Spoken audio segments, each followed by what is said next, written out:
Wait, this isn't right. Oh man, I screwed it up. Wow.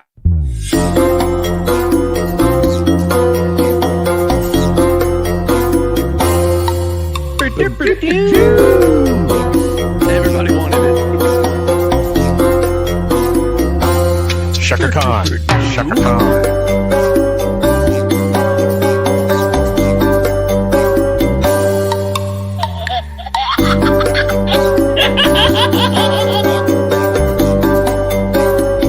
I blame Mad. It gets really creepy at the end.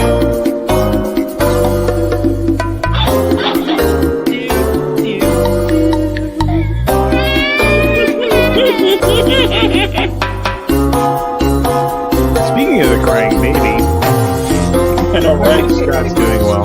Crying baby, I really do. Well, to be fair, this title is probably too loud. It would cancel out the crying. That's true.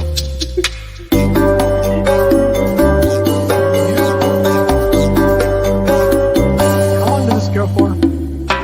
I don't know. Christ Almighty! I know, right? I thought we had long intros. This has been 2 minutes.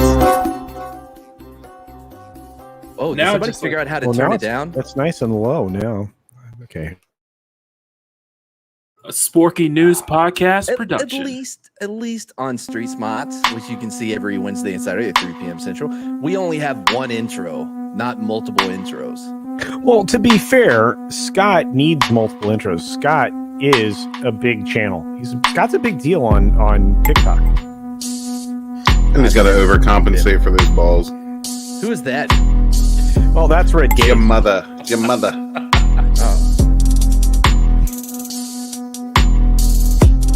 I was like, Little wow, Scotty. Tommy, that was a good impression. Little Scotty, what do you want to be when you grow up? I want to Papa, be a can Kit you Kat hear guy. me? And it is a reminder, I've been here when it was glory hole days, and I've been here when it wasn't. I don't like this one. And so, having said that, I want me some glory hole. Greetings, everyone. Welcome to the Sporking News Podcast, Sporking News Dump. That's right. It's the dump tonight. We've got a great panel assembled for you this evening. You can see them. Well, you can see most of them. You can see enough of them. Anyway, and we also have, and everybody put their limbs on, so everybody's well assembled. We also have some stories to cover, and we have my compatriot here, my co-host, the man with the plan, and apparently multiple injuries that he suffered just because he was making us all safe because we're Americans. You guys always give me shit, but I'm never the one that brings it up. I didn't bring anything up. I said you suffered multiple injuries. Anyway. Head trauma is a real problem in America, and 21 million people fall out of trees every year. That's true. It's a shame. So, Matt, tell us about your stuff so we can get moving. I have a channel. As you can see. He is not the co-host. He is not the co-host. Oh, Why, hello there, Scott. Look who got to take 5 minutes away from their new baby and come spend it with us. Have you ever noticed how handsome Scott is? I just didn't know He we were going is. to be replaced so easily. Like, you barely know this kid. What?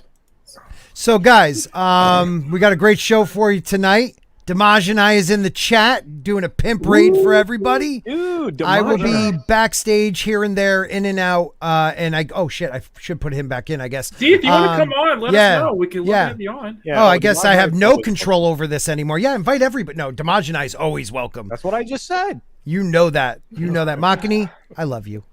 Love you too, I love Scotty. Mark. I love Mark too. And here's the cool thing. I mean, obviously Scott is with us, but he's also not with us. He's being a dad right now. He's got to take care of mom. Mom's important. Mom needs needs a timeout because she went through a huge process providing the world with the future. A beautiful baby boy, a brand new Spork has come barely into the world. knows. Yeah, somebody had to be an adult around here. Can't even walk yet, and we're in like, Damn oh, sure he it wasn't has Walton. time. He has spent Pimp time with the baby. raid, pimp raid. Anyway, so look, here's What is he doing? this. Just watching him sleep? Yeah, Ooh, so yeah, entertaining. He's being a dad. It's hard Whatever. work. You don't understand. That's fine. You wouldn't understand. It's fine. Here's the thing. Just want to really quickly say Baby Spork is the new co-host. Baby Awesome. Spork. Yes. Coco. Baby Is that the name of the baby? Is Sorry. Coco? Coco Spork? I guess what? No, never. His name is Spork, and he is the co-host of the co-host. Okay, You. well, very yeah, good. he's your co-host. Oh, There is excellent. there is no other co-host on this show. I can't Yeah. wait. I can't Good. wait for the It's not gonna co-host be to me. show up. The co-host to show up on Jealous the show. bastard. Yeah, I'm not jealous of anything. What am I you're jealous jealous. of? You're jealous of At my least baby. I can talk and wipe myself. He looks great. He has a bigger penis than you. Damn. Ouch. Jesus Christ. At least I'm Wow, so well, That was Sporting brutal. News podcast, The Dump. Anyway, next to me is a man that I consider a very close personal friend, a very No, you talented moved me. artist, a very talented artist, Oh. and someone who shows off their talent every single stream. My good friend Machiny at Machiny90. Machiny draws, ladies and gentlemen. Good morning, good afternoon, good evening, good night, wherever you are. My name is Maki90, artist and illustrator. Welcome you to the Saturday shit show that is The Dump. I figured I could at least bring some eye candy for you. This is Ronan Soul. Hashtag it's not Mads. Seriously, it's not Mads. And I'm going to be calling her tonight. So Sure it ain't, plus, Mock. I Sure got it ain't. a surprise at the end of the stream when we do our outro. So get ready for that. I think you guys are going to really like it. Is it going to be a happy ending? Oh, hey Yes, now. it is. Okay, all right, there we go. James Hayes says, "Hey, Sporking Casino and everyone hanging around the chat. I hope that you're doing good and feeling well." Well, thank you very much, James. I am doing much better than I was a week ago. So, thank you, and thank you. I can't speak for everyone, but I can say that I would like Tommy to tell us all about him and everything he's got going on. Hey, everybody, what's going on? It's Tommy Get It Big Collective. As usual, you can find me talking about old movies, old toys, retro toys, and all that stuff. Plus, every Monday at 6 p.m. Eastern, we do going old school retro discussions. So, stop by and see who we're going to nibble next.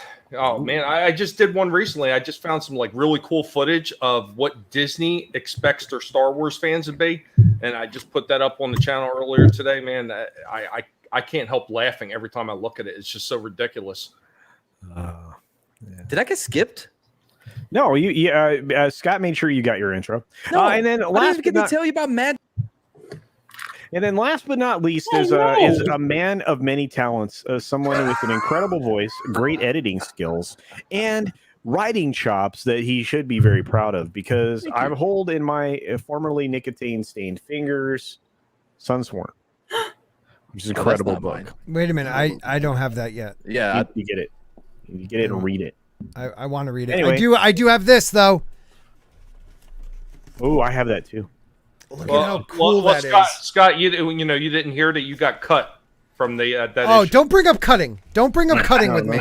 Okay. You got son of a snipped. bitch. Okay. Hey. You know what? I'm glad for your sake and the rest of the world's sake that the cut came after Well, I you am have a new baby. I am doing I know, son of a bitch. I am doing a giveaway. It's more not a giveaway. It is more of a auction for my testes. So Red Gaze, get your money out. Okay, well, Red Gaze, go No. ahead and tell everybody about yourself, since I was building you up. And all Well, that. that was actually a very brilliant intro. Thank you, Culture. Oh, thank you. That's Thank you very much much. appreciated. I don't know that there's much to add to that other than F. Scott. Okay, well, very good. Yeah, and I have love to say you. that I've had a great stream so far. A question: we invited Damaj and I, but does somebody actually invite Damaj and I? Oh, okay, I got it. I'm already on that. Oh, okay. Okay. Real quick. Last week was so much better. Okay, go ahead. Go ahead. Thank you. Magic with Mad episode 1 is out now. Episode 2 will be out probably Monday. Depends if I get around to the rest of the editing. It'd be awesome if we could do the one that we talked about doing early. So, because I would like to get mine out of the way. Yeah. Okay, all right. Yeah, we'll get it done. And then Scott, I'll need you if you can get away from that baby to come watch me do a magic trick. What? Oh, like I actually Oh. have to be a part of it? Yeah, it's like no. Yeah, Hey, watch this. Watch That this. sounds like a Watch proposition. this. Oh, my thumb. Oh Yeah. my God, my whatever. thumb. That's the worst thumb trick I've ever seen. Look at that. It's 45 Amateur shit. It's 45 minutes of your time, Scott, and then you could It's like actually 5 say that minutes. you helped Matt out. I did. I've been on his show before. Okay. You Well, were wait. late. I went- Again, because of kids. It's always went- kids. I went to 14 Barber's show. Strangeness, guys. Great show. Make sure you check it out. Yeah, he hasn't done that shit in months. Yeah. Also check out Tafa. Yeah, because again, another thing hasn't happened in forever. Look, Bobby Campbell wants us to remember that it's only 35 days till Halloween. That's kind of awesome. Apparently, Mad's girlfriend beat him up. That's a shame. Did you call the police? Islington girl's laughing at all of us. Who else is here? Yeah, I like this idea. Summer. I love it. We're almost done with summer, as a matter of fact. It's we're coming into fall. That got me. Sorry, it took me by surprise. Scoot. Yes, and I want to acknowledge the folks on Twitch that are watching us. I don't think we have any. Oh, do we have somebody on Twitch? All one Who of the you. fuck knows? If there's somebody on Twitch, highlight that person. I'm looking. I have like 10 followers now or something like that. Look, this is Mad's Mama Bear. She says she's hi. awesome. So many great people here. We got Keely Chow in the house. Look at these. Can I say something real quick? Keely Chow put me in the same category as Odin, and I take that as a high compliment, a very high compliment. Yeah. People that are real dads, people that man up and impregnate women, unlike. Why are you looking at Red Gaze? No, Gaze is good. What did he ever do? Gaze is strong in the Force. Yeah, well, actually, using the Force is not a good plan in some circumstances. I totally forgot that. Sorry. Yeah, be careful. You might accidentally use that J word. Well, no, actually, there's a reason why using the Force would be bad, and we'll get into it in just a second. That was actually a segue, Scott. Congratulations. Thank you. By the way, can I just say that the Jedi and the Sith are horrible, like allegories for social justice. Sorry, what were you saying? Did he say something? Doesn't matter. Oh, they're horrible something. I don't remember. Go ahead. No, they're just bad examples. That's all. Oh, okay. Well, speaking of which, you know what? There's a certain group of scientists and others that would agree with you, Matt. Are you ready to see this? No, you're not. But here we go. We have the Scientific American coming out with a beautiful story about why the term Jedi is problematic for describing programs that promote justice, equity, diversity, and inclusion. Can I ask a question about that? Yes. Why is science worrying about any of that and not just science? You mean why is science worrying about science fiction? Yeah. And not only that, science and science fiction. This isn't even science. This is fantasy. Cultism. What up, Larry? Yeah. And it's one of those things. By the way, I like this, Scott. We're tag teaming the chat right now. I enjoy that. I bet you do. But look, what? Okay, so they spent all this time to write this scholarly article full of bologna sausage, and I've now read through this thing 3 or 4 times because I've talked about it before on another show, and I need to bring a fresh perspective. So you know where I'm getting that? Bounding into Comics, they did a story on this, and of course, John F. Trent is a busy guy, one of my favorite humans in the universe, and stop it. What? I keep he knows what I'm talking about. I don't know what you're talking about. I'm just showing the chat. They could still see you. You're on the side of it. You're performing magic. I forget that I keep my window. I keep my window smaller, so like it may actually not look as bad as what I think it does. No, it looks terrible. It actually looks terrible. It's just as bad full screen. It's clearly over you. But anyway, why does this even exist? Because it's bologna and sausage. Yeah. That's bullshit. Yeah. Is that how you spell bologna? Yeah, it's bologna. There's no sausage when the Force is female. Never noticed that. Well, that's true. Ooh, Red Gaze with a good one. Yeah, there's a lot of bologna, but no sausage. But anyway, here we go. Scientific American declares Jedi are inappropriate mascots for social justice. Well, thank God. Social justice activists at the Scientific American have declared the term Jedi problematic and believe they are inappropriate for mascots for social justice. John, please, I will give you $1 to stop biting into the SEO because it really makes reading the first sentence difficult. Look at that picture. Can we go back up to that? Look at that. Oh, I bet you she's a alphabet person too.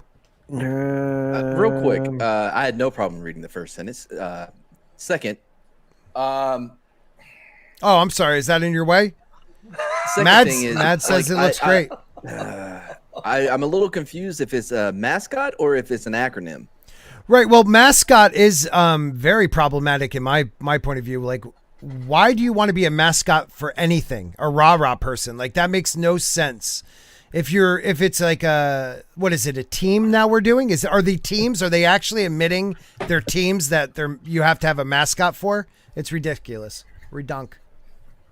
Well, this is just what they do with that kind of mentality is they want to try to group everything into their way of thinking. And if they can't use something to bolster their argument, then it's problematic and it needs to be canceled and needs to be gotten rid of. So Right.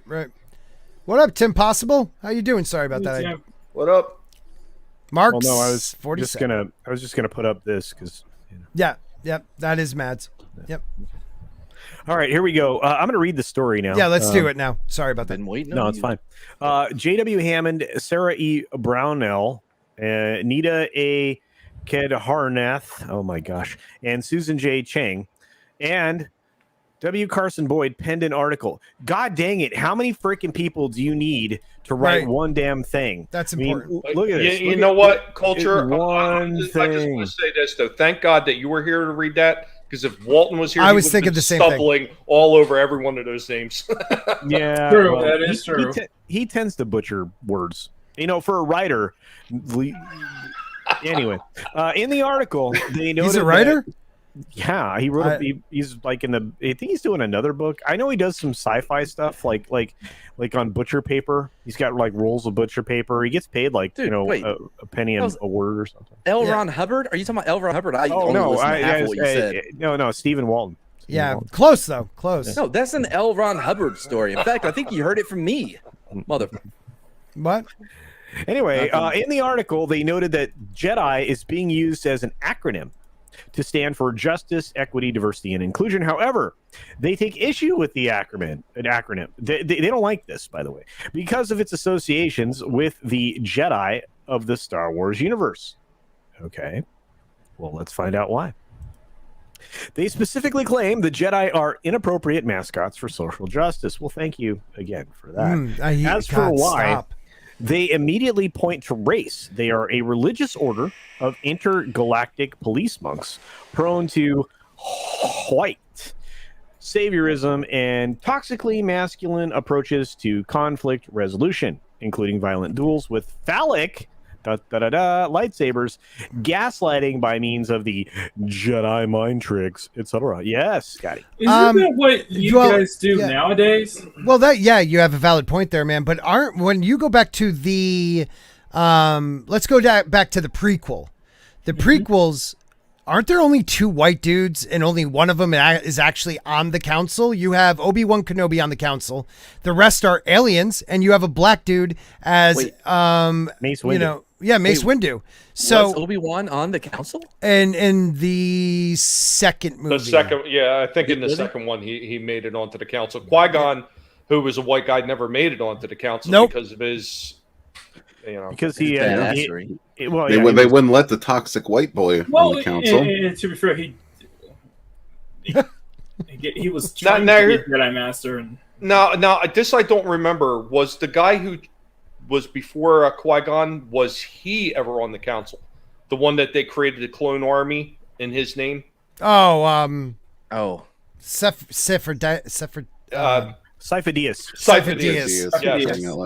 Was he ever on the council? I don't recall.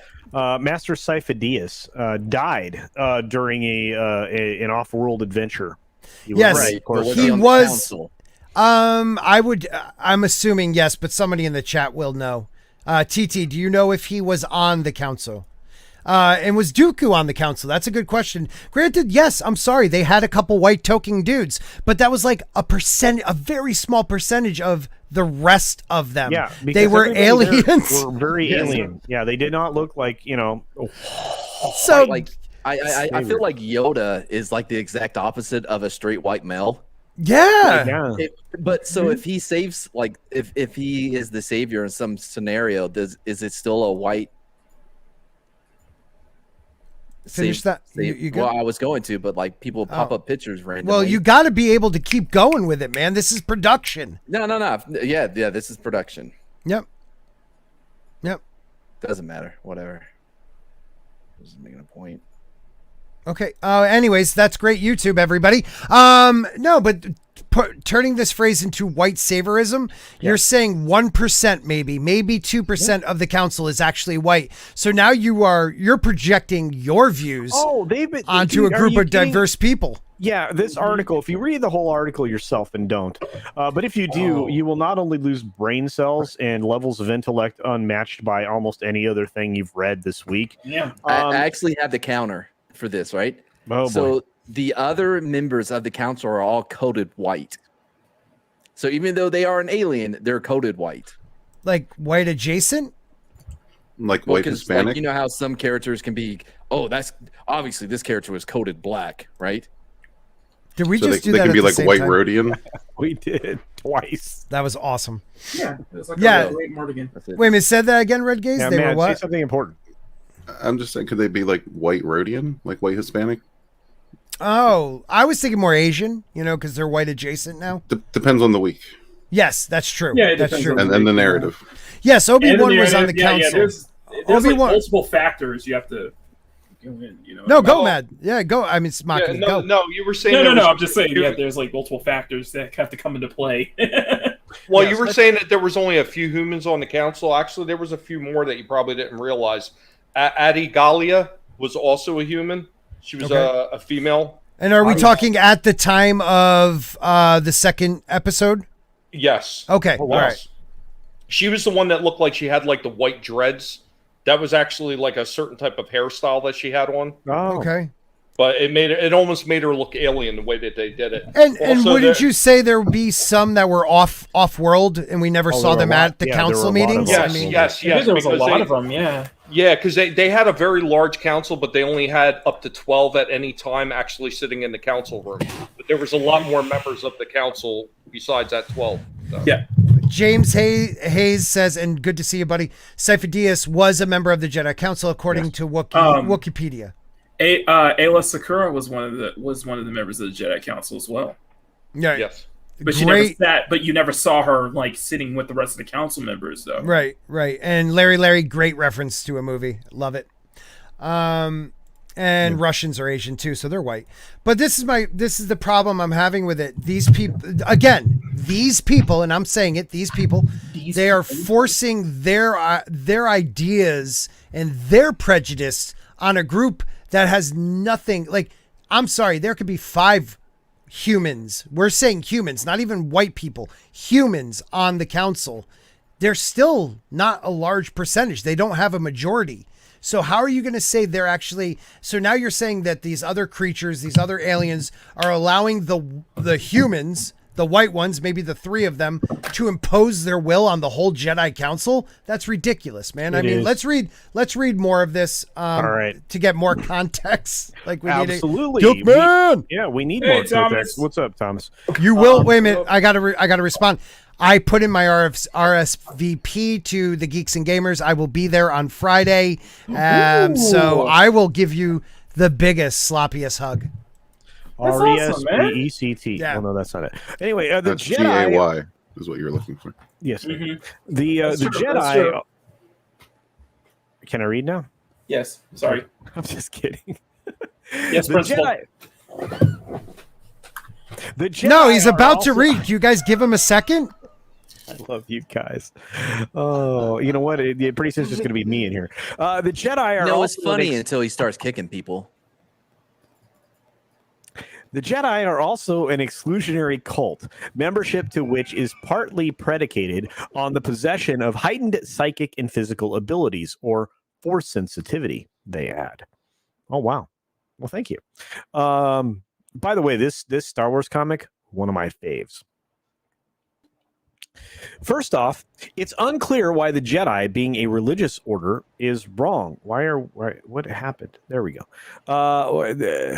Or order is wrong, or acting as a police force is wrong. That seems to be a reflection of the author's view, and that's many authors, not just one, views, rather than anything else. I think there's a word about discriminating against one's religion. Secondly, the claim of white saviorism rings hollow. given one of the main leaders of the Jedi Order is Mace Windu, played by Samuel L. Jackson, a point we brought up momentarily, or a few moments ago. Thirdly, while some of the authors claim to be fans of Star Wars, it's clear, just by these first couple of sentences, they didn't really pay attention to the movies. In The Phantom Menace, the Jedi are sent to peaceably resolve the trade dispute between the Naboo and the Trade Federation. They only respond in a violent fashion after the Trade Federation attempts to kill them multiple times, by the way. But go on about violent duels and toxically masculine approaches, whatever that phrase even means. The gaslighting claim is hilarious, as the satire article, as the entire satire, as the entire article is an attempt at gaslighting Star Wars and the Jedi. Well, there you go. I feel like they're like their comments, not like the article's comments, but their comments is like self-contradictory. You know what I mean? Mm-hmm. Like a huge self-contradiction. Well, one thing that people in the chat are pointing out is that they're, again, putting their own prejudice, their own ideals, we'll even go, not prejudice, their ideals on a galaxy that's not even our own. It's far, far away. It's a galaxy. Exist. Well, that too, but it's a galaxy far, far away. So you're saying now the universe is racist. Well, yeah. I mean, that's their ultimately the thought process behind How can all the these. universe be? Only when they say so, which is all the time. Yeah. No, well, everything has to be pigeonholed into their way of thinking, and that's the end. That's the end of it. That's all they care about. What's funny is they sit there and they complain about phallic symbols as far as lightsabers is concerned, but I bet you every one of these stuck-up bitches probably got a vibrator sitting in their top drawer. No, Tommy, you're wrong. It's more like 23 of those. And half of them are probably lightsaber vibrators. Oh, I have memes for that, but I'm not allowed to show them. Why not? You can show any meme you want on this channel. Oh, all right. Well, here I've got something for these people. Here, this is your Tico. Okay. Flashlight. Yes. I've got your Rays. Nice. Yeah. Yeah, and I even have something for those of you who are, identify as Holdos. That was the first time I've ever seen Ray and considered her intimidating. I just thought you probably the only that. time. So, anyway. Parrothead wants to show you right now the greatest evil in the galaxy. Yeah. White males? That's not even a male. That's not a male. That's a.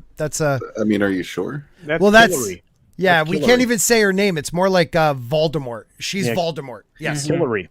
She has that look of Voldemort. I'll give you that. Yes, pretty scary. Yeah, well, and not only that, there's an amazing picture of her. Somebody memed and put the crazy climate girl. The crazy climate girl was the one. Oh, Greta. Oh, Greta. Yeah. How dare you? Yeah.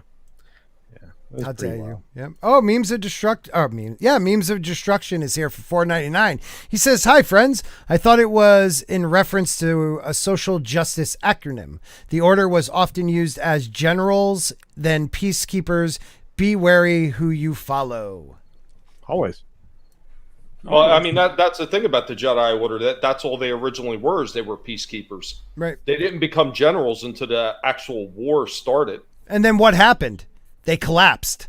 Yeah, and even then, they reluctantly became generals. Right, but they collapsed. Like, it shows the what happens when what do they say?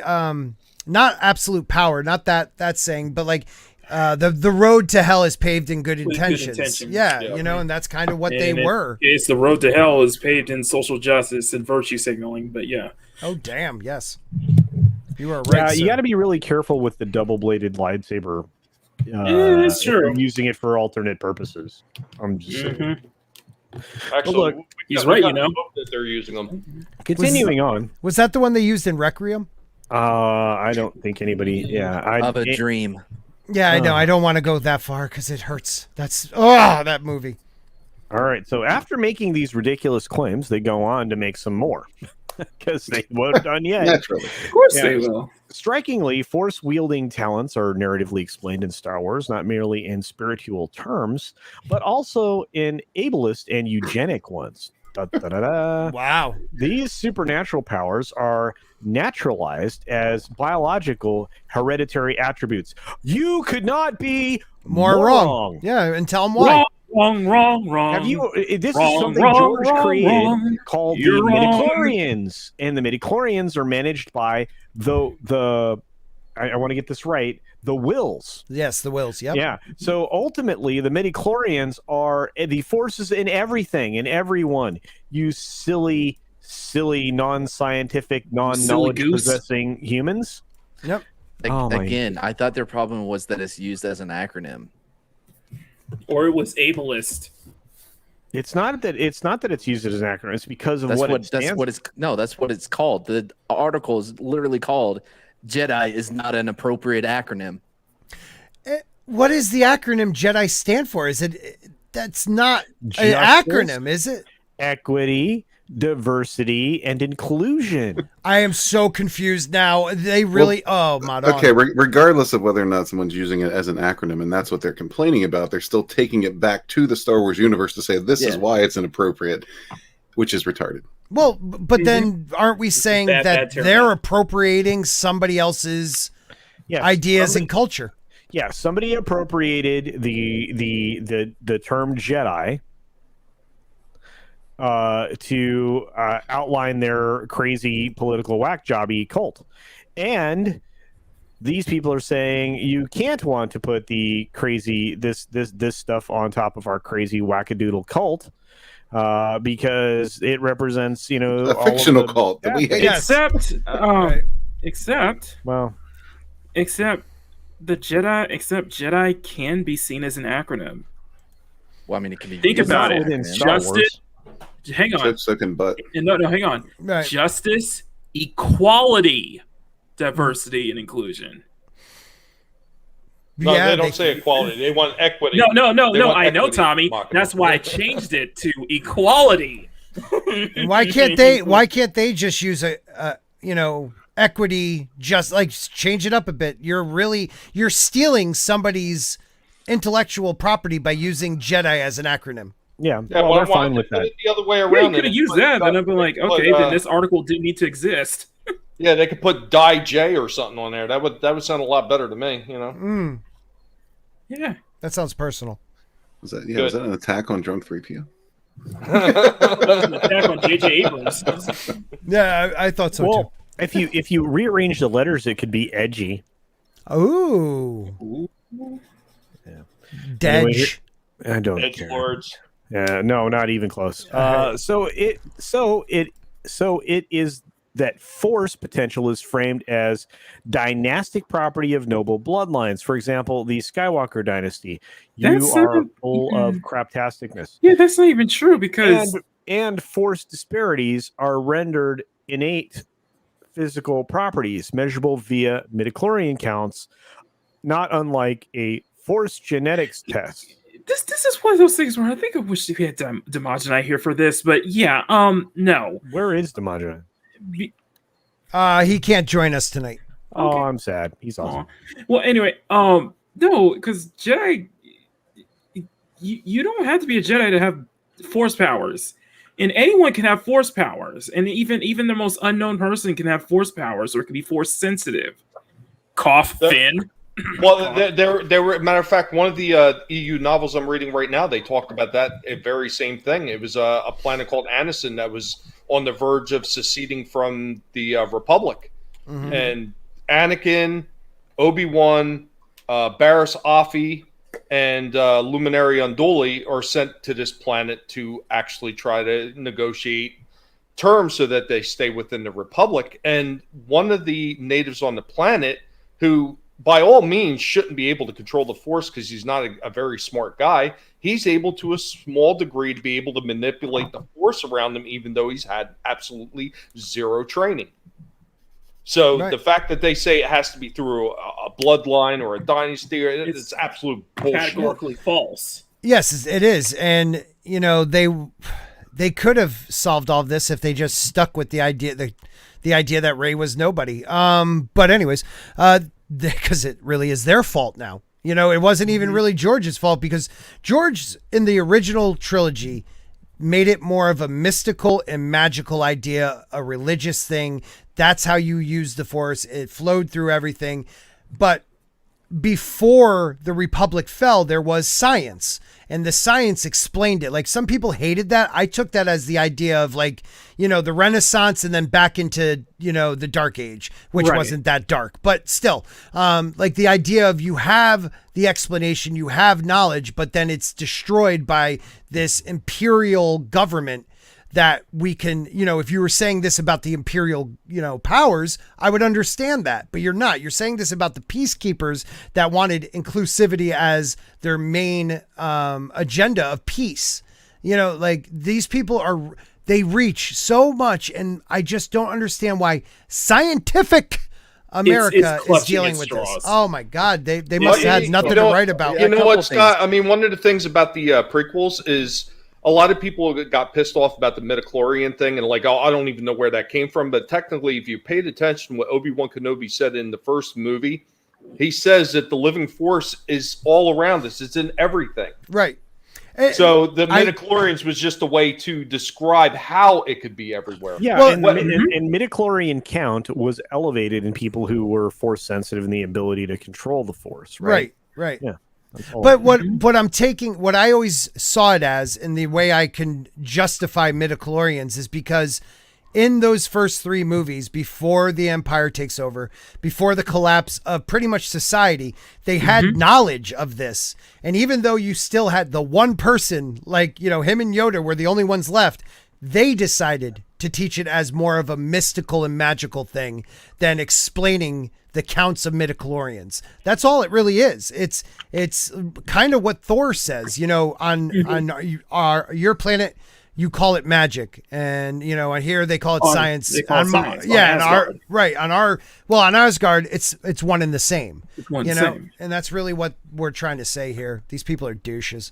Real quick, we need to make sure that we acknowledge that just because it is a science, there's also social science. So just because it's not dealing with STEM, with actual, like, what you would consider science that is taught, social science is a part of science in a lot of different ways. So, okay. Yeah, social science is like for people who couldn't get into real science jobs. Yeah, it's like an awesome way to get through school and not say you were an art major. No offense. Yeah. No offense. Or no. I see what you're saying. In the humanities. Yeah, I mean, I get it. It's a way to get a degree. Well, it was for people that weren't art majors. You know what I mean? Like, Yeah, it's that degree that can make sure that you make it into a management position at your local Dairy Queen. Anyway, they then conclude the heroic Jedi are thus emblems for a host of dangerously reactionary values and assumptions, sending the message that justice work is akin to cosplay is bad enough. Dressing up our initiatives in the symbolic garb of the Jedi is even worse. Wow. These people are fucked. As defined by Merriam-Webster. I don't know. I just smell contradiction all around. I just smell No, it's hypocrisy. It's hypocrisy. Yeah, hypocrisy. Yeah. Yeah. And by the way, I was joking about the social science thing. I was doing that. I know. Parrothead, that was the first thing I thought of. More like the fall of the Library of Alexandria, the loss of all this knowledge. Yeah, I equate that. They're actively destroying history, so let's destroy people's understanding of science as well. But yeah, anyway, continuing on. As defined by Merriam-Webster, eugenics is the practice or advocacy of controlled selective breeding of human populations, as by sterilization, to improve the population's genetic composition. You mean like what there was an advocate for that started Planned Parenthood? Anyway, this is not practiced in Star Wars or by the Jedi Order. I'm going to say the Jedi now. Jedi Order. The claim is absurd. Of course it is. And to claim that checking your midichlorian count is like a forced genetics test is very dumb. Actually, they say dumb as well. Doctors check all kinds of things in your body when they take blood and pee.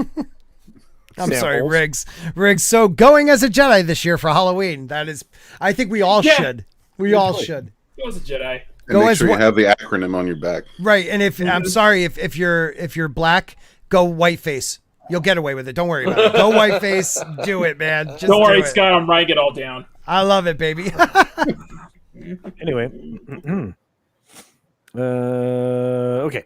And to claim that okay, doctors check all kinds of things in your blood when they take your blood and pee. I think that he means samples here, not symbols.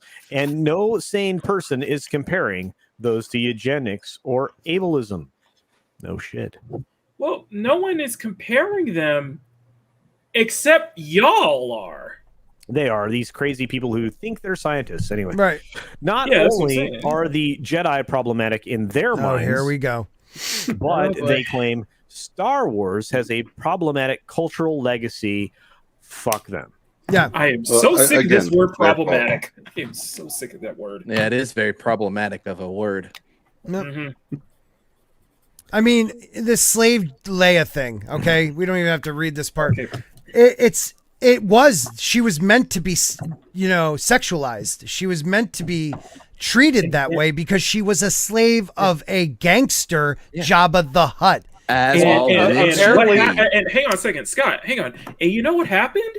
What's that? They actually turned it into a feminist icon. Yes. It's a feminist symbol. Because what did she do? Were on the she right killed track the man. until then. Exactly. Well, Scott, you know how these people are. They think everybody is fluffy, soft, and cute, even the bad guys. That's why they want stories where they make the bad guy sympathetic. Yeah. Yeah. CJH, brother. How have you been, man? It's been a while. Hey, CJ. Thank you for the 99 cents super sticker, which is a smiley face with sunglasses on. I like it, brother. Thank you. I just saw, what is it, Good Guy or Nice Guy with Ryan Reynolds? Free Guy. Yeah, Free Guy. That was good, man. That was good. Except there was a couple little things, social justice that annoyed how did me. you see that movie? All your time is spent just staring at this sleeping baby. I have a phone and I have a special friend. He's Asian. His name is Online. He basically saying he knows how to sail the 7 seas. Yes, sir. Was I reading that last part of that article correctly, Culture? Did I see Orientalist subplot? I was looking at that. What? Orientalist subplot? Let me highlight it. Oriental is a rug. Oriental is a rug. You racist bastards. Well, no. Now, if they're saying that, if they're saying this in a positive way, that he's like used as a rug to walk on, I'm on board with. Okay, now I agree with you. Unless that means something we don't know. Yeah. Could someone Google that? And see what that is? I'm not putting that in my algorithm. What do you mean? Summer? What do you mean by that? Are you referring to Oriental subplot in the way that Lucas was inspired by Akira Kurosawa films? Is that what you're saying? That doesn't make any sense. Can you please clarify on the Orientalist subplot in Star Wars? What is it? Now there's Game of Thrones too? Yeah, look at this. Game of Thrones. A white liberal's Orientalist wet dream, I think is what that is. Wow. Okay, maybe we don't know what Orientalist means. Maybe it has a different meaning. Looks like there's an Orientalist subculture. Yeah, I like the rabbit hole that this has led us down. Yeah, let's go. What is Orientalist? What is the definition? Okay. So what it sounds like, and before you get to this is what it sounds like. It sounds like whoever put this together has a problem with the fact that George Lucas took inspiration from Asian culture. Shit. Are they talking about the Dothraki? I'm so confused. Look at the icons that they're using in the critical theory thing. All they need is their mouths open for this. Is that like Socrates, Freud, and somebody else? Orientalism is a way of seeing that images Socrates emphasizes, exaggerates, and distorts differences of Arab peoples and cultures as compared to that of Europe and the U.S. It often involves seeing Arab culture as exotic, backward, uncivilized, and at times dangerous.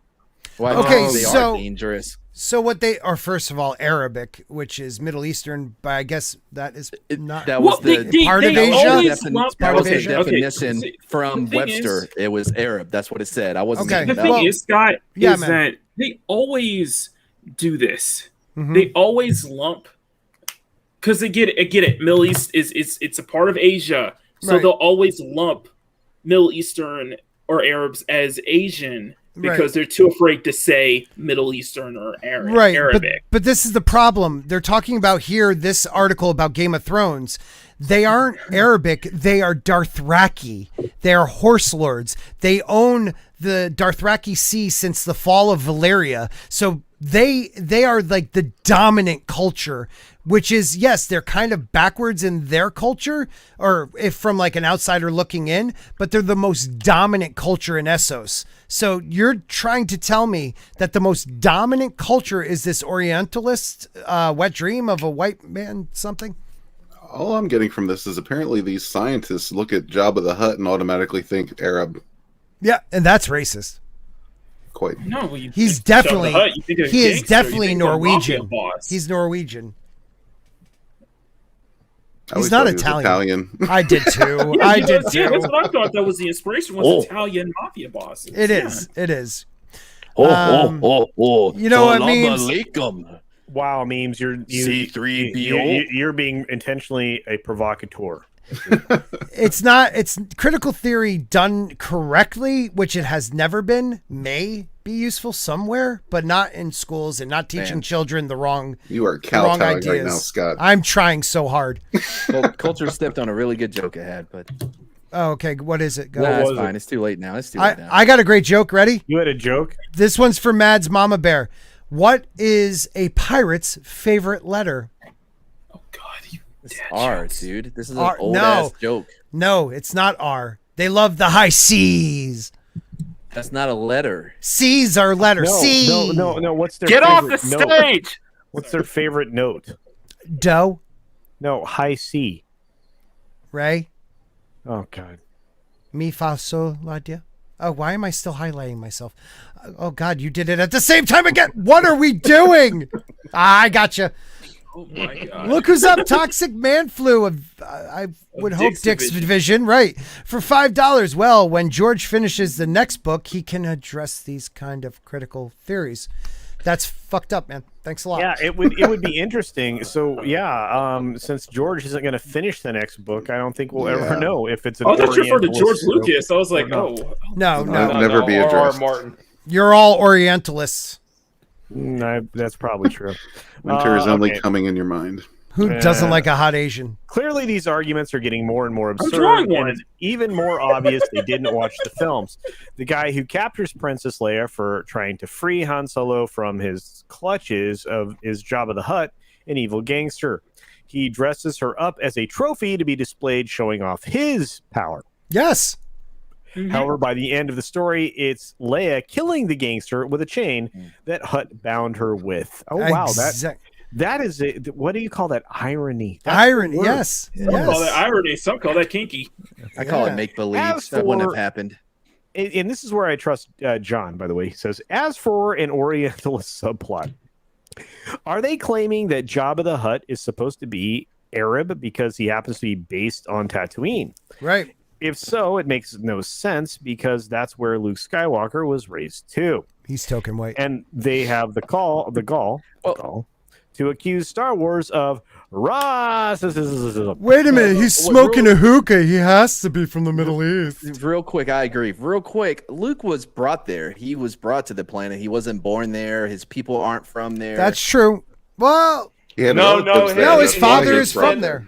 Yeah, His father his, is- his extended family and everything was there. Yeah, I And was gonna say, what about the His creepy mother. critters at the end of the end of the first act of the film where Aunt Beru and Uncle Yeah. Uncle Owen. Owen are Yeah. charcoal But they- briquettes. Okay, Well, but with them though, they weren't blood related. No. But his don't mother know that. was from Tatooine. Anakin Mad- Skywalker's mother was from Tatooine. Mad Uncle Owen was definitely blood related to Luke. Sorry. Yeah. And Jabba was actually a transplant. So the he Hutts aren't was- from Tatooine. He was hold Anakin on. Skywalker's half brother. No, hold on. Not half brother though. I think like when Or was it by marriage? it was by marriage. No, Yeah, he was his half brother, wasn't he? I thought it was by marriage. I thought that he already had. That's a valid point, man. I can't remember. Um, I love these are the things we should be disagreeing and arguing about, not Jedi as an acronym.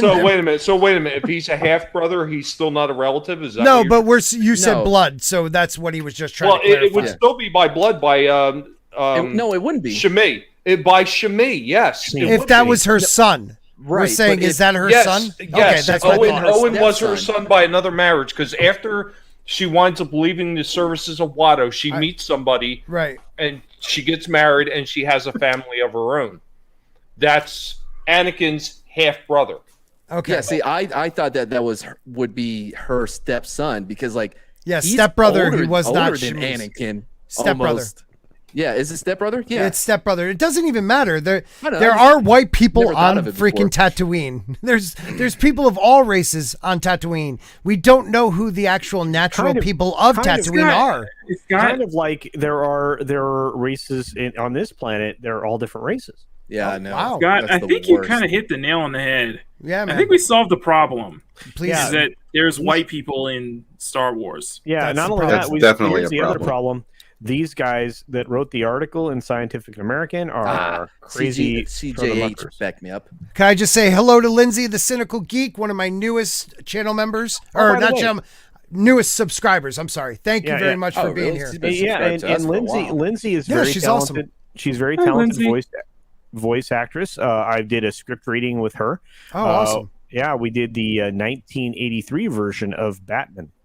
Wow. That is awesome. Yep. That's awesome. We're going to Name be drop. doing more and more of those if I get invited back. It's a lot of fun. The beautiful Toxic Man Flu of the Weave the Weave division for $5 says, wait, if Orientals are rugs and culture wears a weave, also called a rug, does that make culture Asian? Oh, it I does think we make can say culture yes. mad. Cultural cocido. And he does have, someone told me, 2 lips. I've heard that. Strong I've heard. disagree. That's Wait a a minute. myth. We got Muslim Uncle here. I actually feel like the prequels are George's antisocial, possibly autistic expressing himself fully and minus the kind of scary and artistic talent of his wife. Damn. Well, the problem with the prequels, and I think a lot of people will agree, he had way too many yes men and not enough people saying no, George. So you didn't have have a a valid kid. point. You have No, a he valid didn't point. have somebody like his wife or somebody like a Gary Kurtz ringing him in. Yeah. I swear he had somebody else working with him with the last one because the last one was the best out of the prequels. Mm-hmm. Well, it was the one with the most action, like I don't know. The end of writing the was first- still crappy. the end of the first film in the third act pretty decent.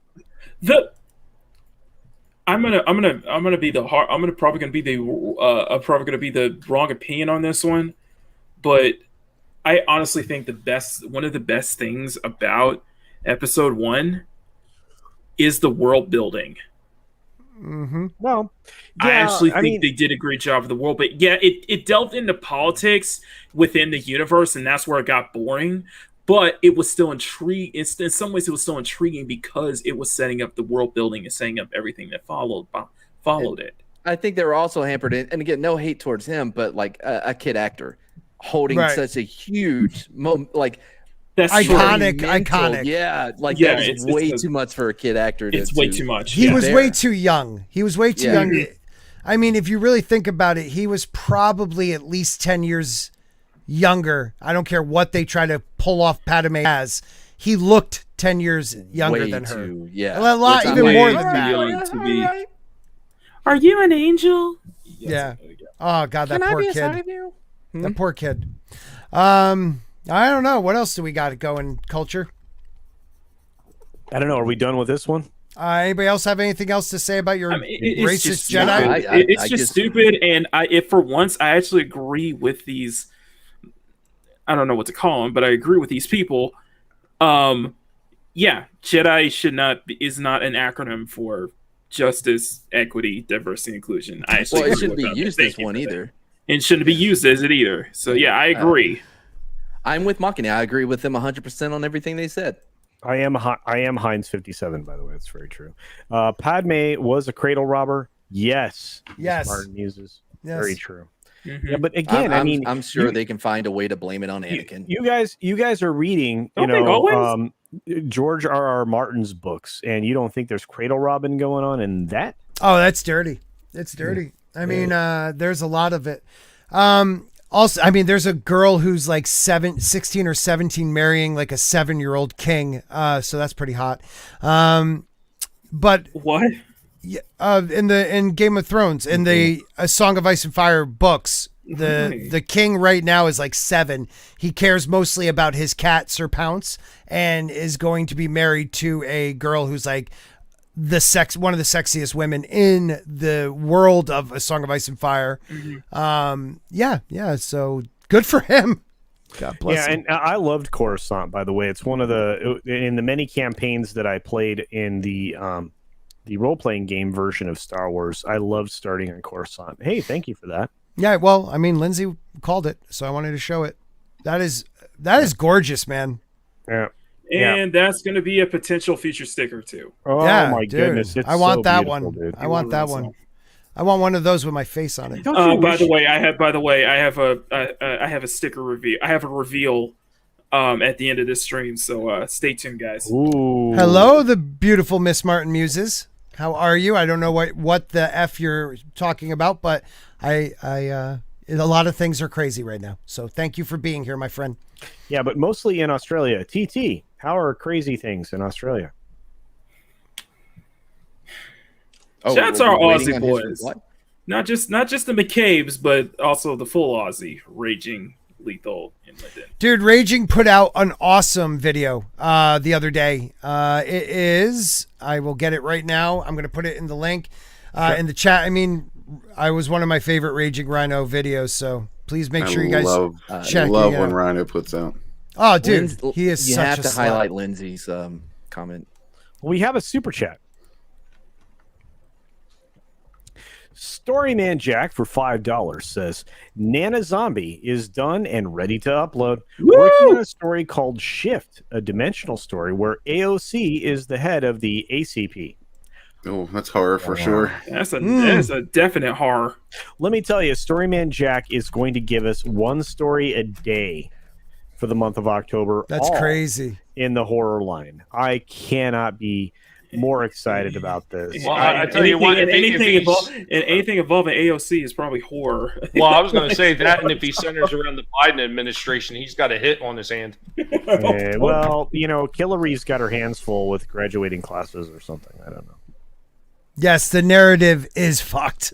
That's my favorite. Dude, Raging Rhino's a friend of the channel. I love that dude. Genius. He is. And he was the first I saw today point out that once again, Star Wars, the Star Wars Twitter account did not say happy birthday to another male actor, which was Mark Hamill.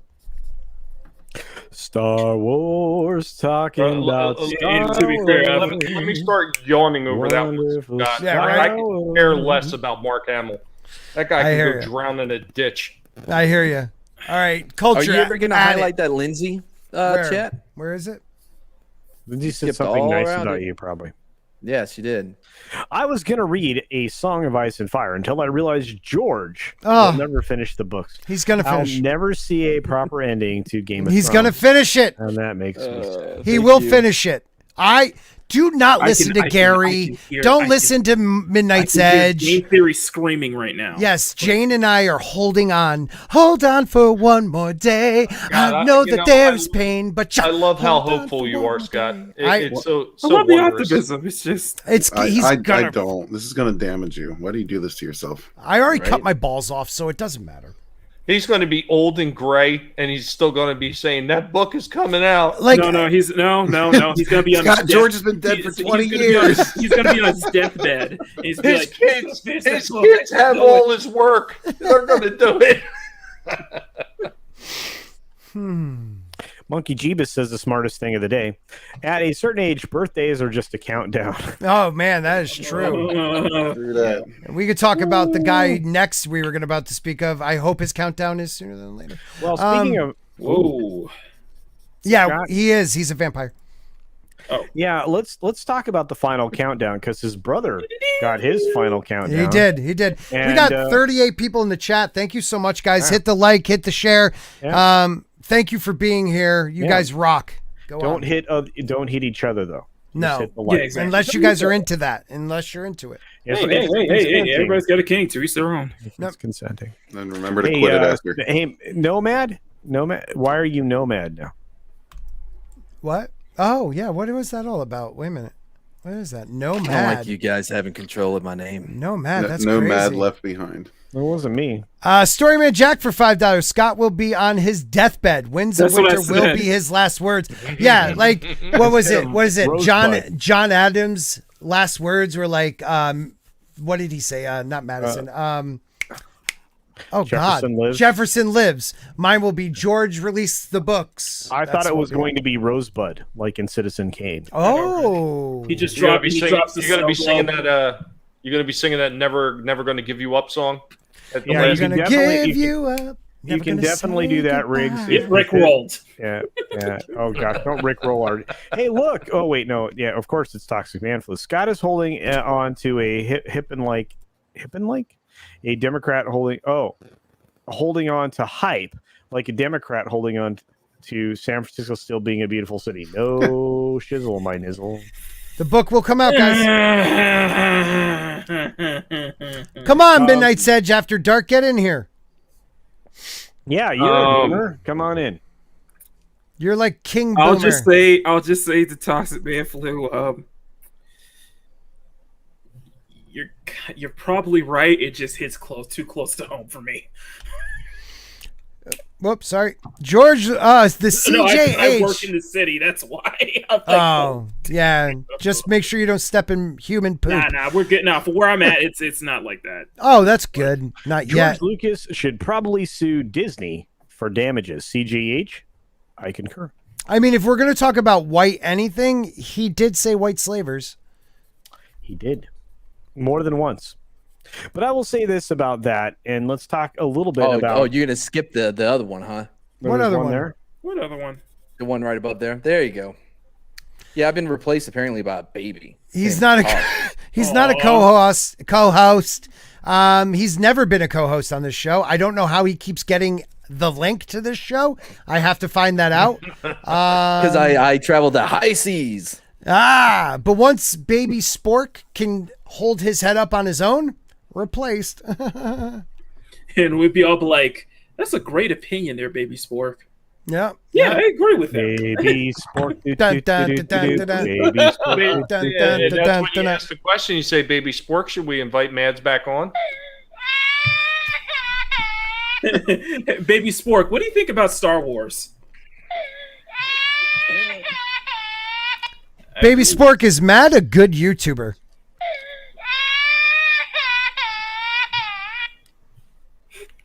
It's not looking good for you, Matt. No. Baby Spork, does Walton hop trees? I agree. On to the next article. All right. So with his brother pulling a maneuver, you have to assume that it runs in the family because Chris Cuomo allegedly to have touched a former ABC News producer inappropriately. What's even Shock and worse? awe. Fingers What was his crossed. brother? Fingers crossed it was a dude. I was about to say, what was his name? Who was his what's brother? Like Chris I'm sorry. Cuomo. Chris Cuomo. Like no, Yeah.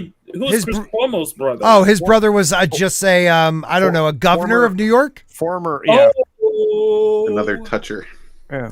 Yeah, he got kind of let go. He Andrew. stepped down for doing the Andrew same thing. Cuomo and his charts. So he's kind of like the Paul brothers, just a little more handsy. Yes, Mads does look tired. That's why we're not going to him. Baby Spork. Baby Spork. That's for you, Lindsay. Should be Reset the clock. All right, Yeah, let's read reset it. the Let's clock. read All it. right, TT asked a question. I'll set the table for you, TT. Chris Cuomo is brother to Andrew Cuomo, the former governor, disgraced governor of New York, who was sent out of the. He had to go. Yeah. And Chris Cuomo is a CNN lead Yes. reporter. I just with his own realized show. that. And seemed to cover for his brother a lot. Yeah, and he's the guy that faked his vid. His global pandemic suffering to the point where he actually went on a picnic with his family during his quarantine to another property location in the state, which he wasn't supposed to do. He emerged victorious from his basement after proclaiming that he had been down there for many, many, many weeks. This guy is trash in 1,000 ways, and here we go.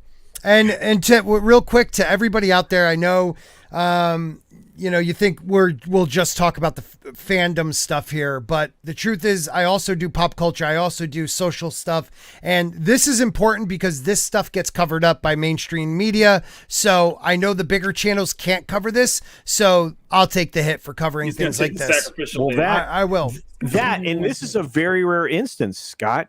Guess this is from Variety. It's not like right. This is the entertainment rag in Hollywood, or one of a few that trades that I look at every single day. I find this stuff and report it on the 6 Minute Daily every day, and it's weird how it now Variety, The Wrap, Deadline, Hollywood Reporter, all of these are now political magazines. They're political magazines. Yep. They're no longer entertainment magazines. Anyway, we'll keep going. But a former top TV producer alleged in a New York Times opinion piece that Chris Cuomo touched her inappropriately years ago when both of them worked for ABC News. By the way, ABC News got some big problems. Bigproblems.com. But anyway, we'll keep going. And I need to take myself out of the screen because our process is running low. Anyway, here we go. Touched her inappropriately years ago when both of them worked at ABC News. A disclosure that threatens to add to public perception issues around the anchor who leads CNN's most watched primetime program, which is finishing dead last in cable news. Shelley Ross, a former executive producer of ABC News, Good Morning America, and CBS News Early Show, alleged in the New York Times article that Cuomo squeezed a cheek of my buttock at a going-away party for an ABC News colleague in a 2005 in full view of her husband, Hokey Smoke. Cuomo said Ross apologized for the incident in an email, a picture of which is included in her article. As Shelley acknowledges, our interaction was not sexual in nature. It happened 16 years ago in a public setting when she was a top executive at ABC. I apologized to her then, and I meant it, Cuomo said in a statement provided to the Times Thursday night, included in Ross's article. CNN declined to comment, as you would expect. Cuomo has been under scrutiny in recent months while his brother,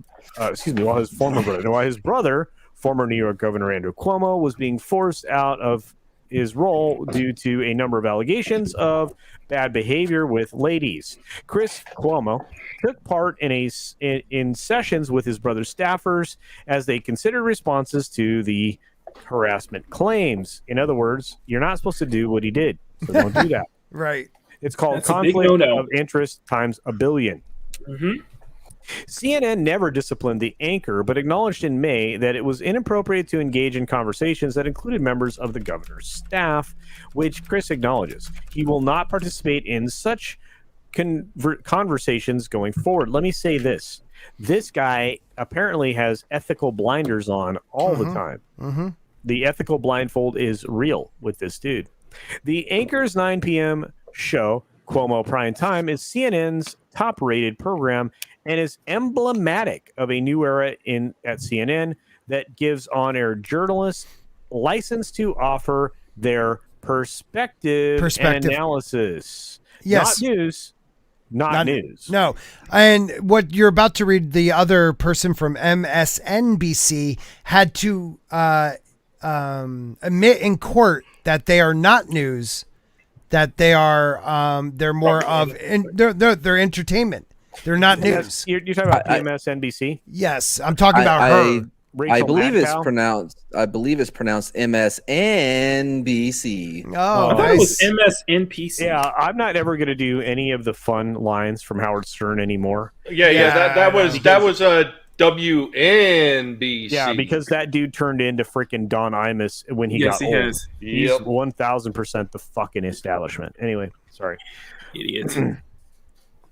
Ross's account may also bring new attention to ABC News. By the way, look, these stories are piling on right now. Yep. Which has been named in a lawsuit by a current staffer who alleges she was harassed by former Good Morning America producer Michael Korn. And executives at ABC, its parent company Walt Disney, knew about the claims but chose not to act upon them. It's like, imagine that. It's like we hear about all these scandals, all this stuff going on. What does it tie back to? Disney. Well, it ties back to all the bologna sausage associated with this whole idea that we're better than you. It's these elites doing this stuff. Well, I would say it's this idea that Disney is too big to fail, or Disney's immune. These people are the creators of the bad behavior. They are called onto the carpet with regularity and exposed for their bad behavior. They're never held accountable. I mean, look at Tubin, who was he was yanking the Tubin. Yeah, on his penis. Yes, he was yanking it Tubin on a Zoom call, right? And he's got his job back. He's got all of his stuff back, even though what he did was absolutely deplorable. First appearance back with an all-female panel, by the way. Yeah, right. Toxic Man Flu of the Dicks Division for $10. Question for the panel. Sorry. Yeah, no, that's fine. I keep trying to stop doing that. You stop. I had it up. Question for the panel. Which will happen first? Scott's boys spontaneously reverse the operation and we get more baby sporks. You son of a... No. Or George Martin finishes the books. The books are going to finish before that happens to my balls. 100%. Scott will have another baby before RR ever writes another page. Look, I'm saying triplets. This is the time for my favorite meme. Scott's going to be Octodad. Why not? Why not? Oh, God. He's gonna have octuplets. I'm gonna have to start a GoFundMe to support them. God. I don't even think we need to talk about it reversing itself. I think there's just one sperm somewhere in there is waiting. So I swear, I'm telling Summer. It's like the little engine that could. Come on, you can do it. It's got a drill bit for a head, and it's just waiting. You son of a bitches! It's like the little engine that could. It's just like, come on, you can do it. You can do it. I can do it. I can make it. I'm gonna make it. What's up, grumpy old ninja Kentaro? Hey, Grumpy, how's it going, buddy? Every super chat is going to go towards Scott's ever-growing diaper needs. I'll get a second chop. I'll freaking go eunuch on my ass. I don't give a crap. I'm not having another chop. I'm too fertile. I'm not having. He was talking about diapers for you, Scott. Oh, okay, that works. That works. Yeah, I'm done with that. Midnight's Edge wants to, After Dark wants, our GoFundMe to support your kids are your balls. Once again, that meme, both. Yeah, both. Thanks a lot. $5 from Brightest Day. Good to see you, my friend. We've gone mad gazing at the drawings of Sporking's guinea pigs. Not my best work. I know. You left out culture, which is the best part. No. Weave. Oh, I see what you did, Brightest Day. How did you miss that? Brightest Day. A suitable punishment is forthcoming. Go fund these nuts. All right. I see what you did there, Bryce. Yeah. I see what you did there. Killy Chow says, which is more likely to happen? George R. Martin finishes his books or the Houston Texans winning a Super Bowl? That is definitely Martin. Well, at least not with Deshaun Watson. Before. Well, I mean, if we could stop with all these women lying about the quarterback, they would have a better chance. Oh my God. Yeah, right. That is not right. That is not the, the official opinion. Not the official opinion of Sporking News Podcast. The opinions of just get rid of that guy. Okay. Martigan, it does not reflect anybody of Sporking News Podcast or subsidiaries. Yeah.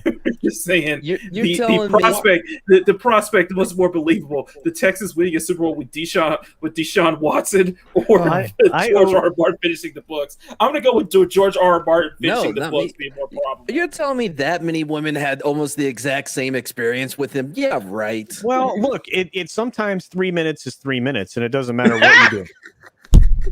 Wow, that's a long time. Is it supposed to take that long? Well, not for the Not guy. if you're doing it right. I try to win the race every time. And Well, I'm it actually sounds with like you that did. statement, Scott. I'm actually surprised you don't have more kids. Yeah, you'd have a lot more. At least And less I lives. know of. That you'd be aware of, I should say. I've always stood- it there, man. I've always stood by the saying that, that if you don't get yours when I get mine, you need to try harder. Just start before I do. Summer. I was gonna say. I think Terrell Owens and Chad Ochocinco had that same mindset. Monkey Jeebus says R.R. Martin will die, and they will magically find that he finished the last book, and it's the same as the HBO series. That is worst thing I've ever heard. Like, that is my ultimate fear, because I have a theory that he is waiting post-mortem for the last book, or he's going to write a 9th book, because like the 6th, 7th, 8th, he's supposed to end after 7, but he's so tied up in this mare, and he's not. I think he might actually have to write at least an 8th book. We'll see that. What is awesome one? Sporking 3 men's birthed a child. 3 men and a baby. Yep. No, Sporking's 3 minutes birthed the child. It's correct. Yeah, Oh, okay. multiple actually, 3 of them. Wow, so 9 minutes got the job done. No, 3 minutes. No, 3 times 3 is 9, dude. No, 3 divided by 3. So in other words, It's 1 minute. Yeah. So in other words, Walt My can't wife say, is happy. You're like in the other words, Walt 62nd can't man. talk crap about you anymore now. All I have to do is beat Walton, and he can't laugh. Look at that dude. Looks at a girl or a tree, and he's gone. Where is Walton? That's a good question. Where's Waldo? Steven? He's- Steven? He's being chased by the National Forestry Service right about now. Or he's sitting in front of his computer right now going this. I don't even know how I finished the first book. I got to write another? Scott, you're Actually, he's probably still crying after the last stream. Scott, you're implying Nah, that you guys Steven is abused tall him. enough to reach the keyboard. Yeah, are you saying Walton's lost? Walton, yeah, he's where Waldo, kind of, We have to find him. Curious, does he have to use a booster seat to be able to get up to the computer monitor? Oh, That's what I'm saying. That's what I'm saying. Tommy. oh, that is priceless. Wow. I just want. Oh my God!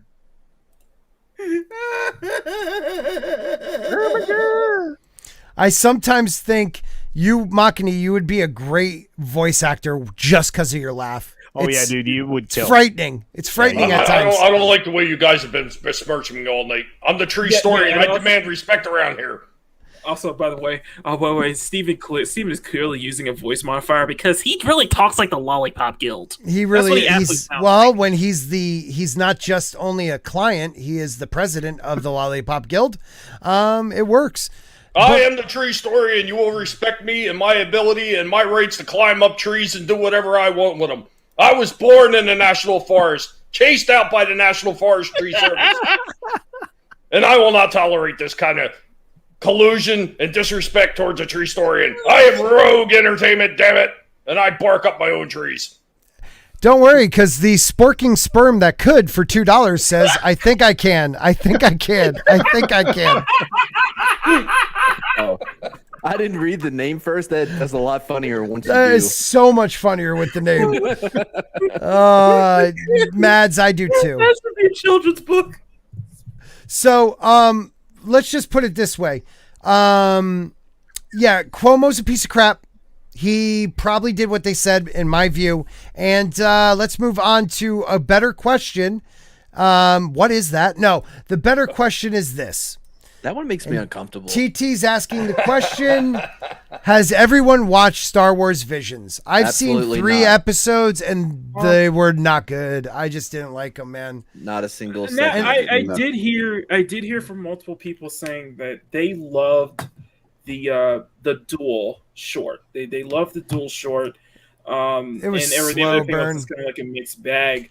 My stance is it looks good, cool stuff, but I'm not interested. I'm just not interested. I just don't think it's not gonna revitalize the brand. It's not Right. gonna do anything that's gonna, that's just how I see it. Anybody else watch it?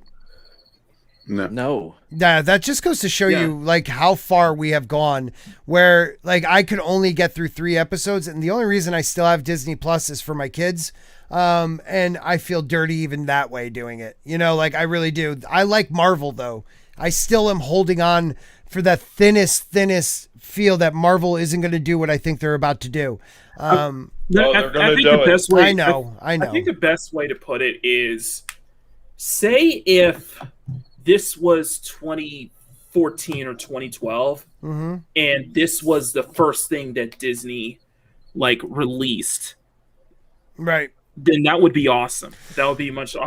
It would be a cool concept, but they didn't like these great studios. For these are me, fantastic studios. For me, you know, they came up short. Like the second story was a Padawan that joins a rock band that saves the one dude from the Hutts by jamming out. Like, wait, are you making that up? No, that is the actual Shut the episode. Fuck up. They're trying too hard, though. What? They really are trying too hard. The episode is a Padawan who is scared to fight, finds a big slug looking. He doesn't look like a Hutt. He's a huge slug who they become best friends and start a band.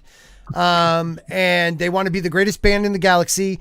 But the slug gets caught by the Hutts because he owes them money, and the band decides to talk the Hutts into at least letting them play one more song together before they execute him, and they save him by rocking out.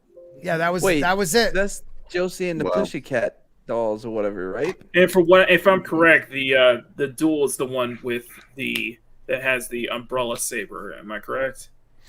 The duel is the one with the umbrella saber. Now. That was like a slow burn one, and I didn't mind it. Okay. I did hear crickets too. Yes, I don't know what that was. That's the gays agenda cricket. Yeah, probably. Yeah, cricket death army running over. I did see that first one, the duel. That part where she's in heels fighting with that weapon is whacked out. She doesn't use it the whole time. By the way, why did they stop firing? Like, why is she floating down? That would be the perfect time to keep shooting. Well, that's what I'm saying, man. Like, it was obvious that there was like moments where this person could have been killed so easily. And it was one of those stories like the lone samurai comes in, the town gets attacked. Yeah, dude. So I give them that. And the artwork is I liked the artwork. It looked good. The story didn't kill it, but it wasn't bad. So I was like, okay, first episode, not bad. The next two, I mean, you got a brother and sister fighting in space, not breathing, I guess. Like, they're just, it's horrible. Let's not forget about the force lightning as she shoots out and it whips around the lightsaber. Yeah, like she enters a hard dark side where now she has these force lightning whips coming out of her back like Doc Ock. What? Yeah, it's so messed up. Yeah, Orville Nation, I am definitely serious. If you don't watch any of them, watch the second episode. What is it's horrible. Did you say it was a hard dark side? What would be like a medium dark Not side? force lightning coming out of your back? Oh. God. So Palpatine never made it to that level of dark side? I guess, where he can bend force lightning. He was medium well. Oh, yeah. The Sporking Sperm that could for $5. I love that name. The Sporking Sperm has 2 daddies in bookstores this Pride Month. Pick up your copy and get a free Rainbow Alley wristband. Is one of them Ally, excuse me. Has 2 daddies at bookstores. Is it written by Kibblesmith by any chance? Does anybody remember the show My Two Dads from the late 80s? No. I mean, I know of it. I never watched it. Was like a cute girl about my age, so don't get me wrong, not now, but when I was that age, I wanted her.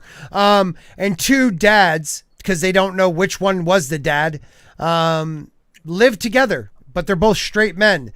That would never fly now. Never 2 straight white males taking care of a young woman. Imagine if there was 3 straight white males. Yeah, I'll see And here. a 2 baby. dads and up you 3 men and a baby. Yeah, you're right. I was gonna say I don't think Full House would have existed. It would have worked today nowadays anyway. I'm pretty sure Three's Company in this day and age that they would both have to be lesbian and he would have to be their gay hag. The Time Prophet, that was good, man. The Time Prophet, Steven found himself a blue spruce and won't talk to me anymore. So, whatever. Guy loves How dare blue you, spruce. Steven? Yeah. Yeah, Darth Mary Poppins is it. Yeah, I Where- highlighted that. Yeah. Yeah, where we got next there, my friend? Which part? I don't know. What do you want to do? We still on Cuomo? We could be if you want, or we could Let's- go somewhere else. Let's soon after I received the email from Mr. Cuomo about being ashamed. All right, read that part. Yeah. Okay. Soon after I received the email from Cuomo about being ashamed, he should have been. But my question today is the same as it was then. Was he ashamed of what he did, or was he embarrassed because my husband saw it? Ross asked in the article.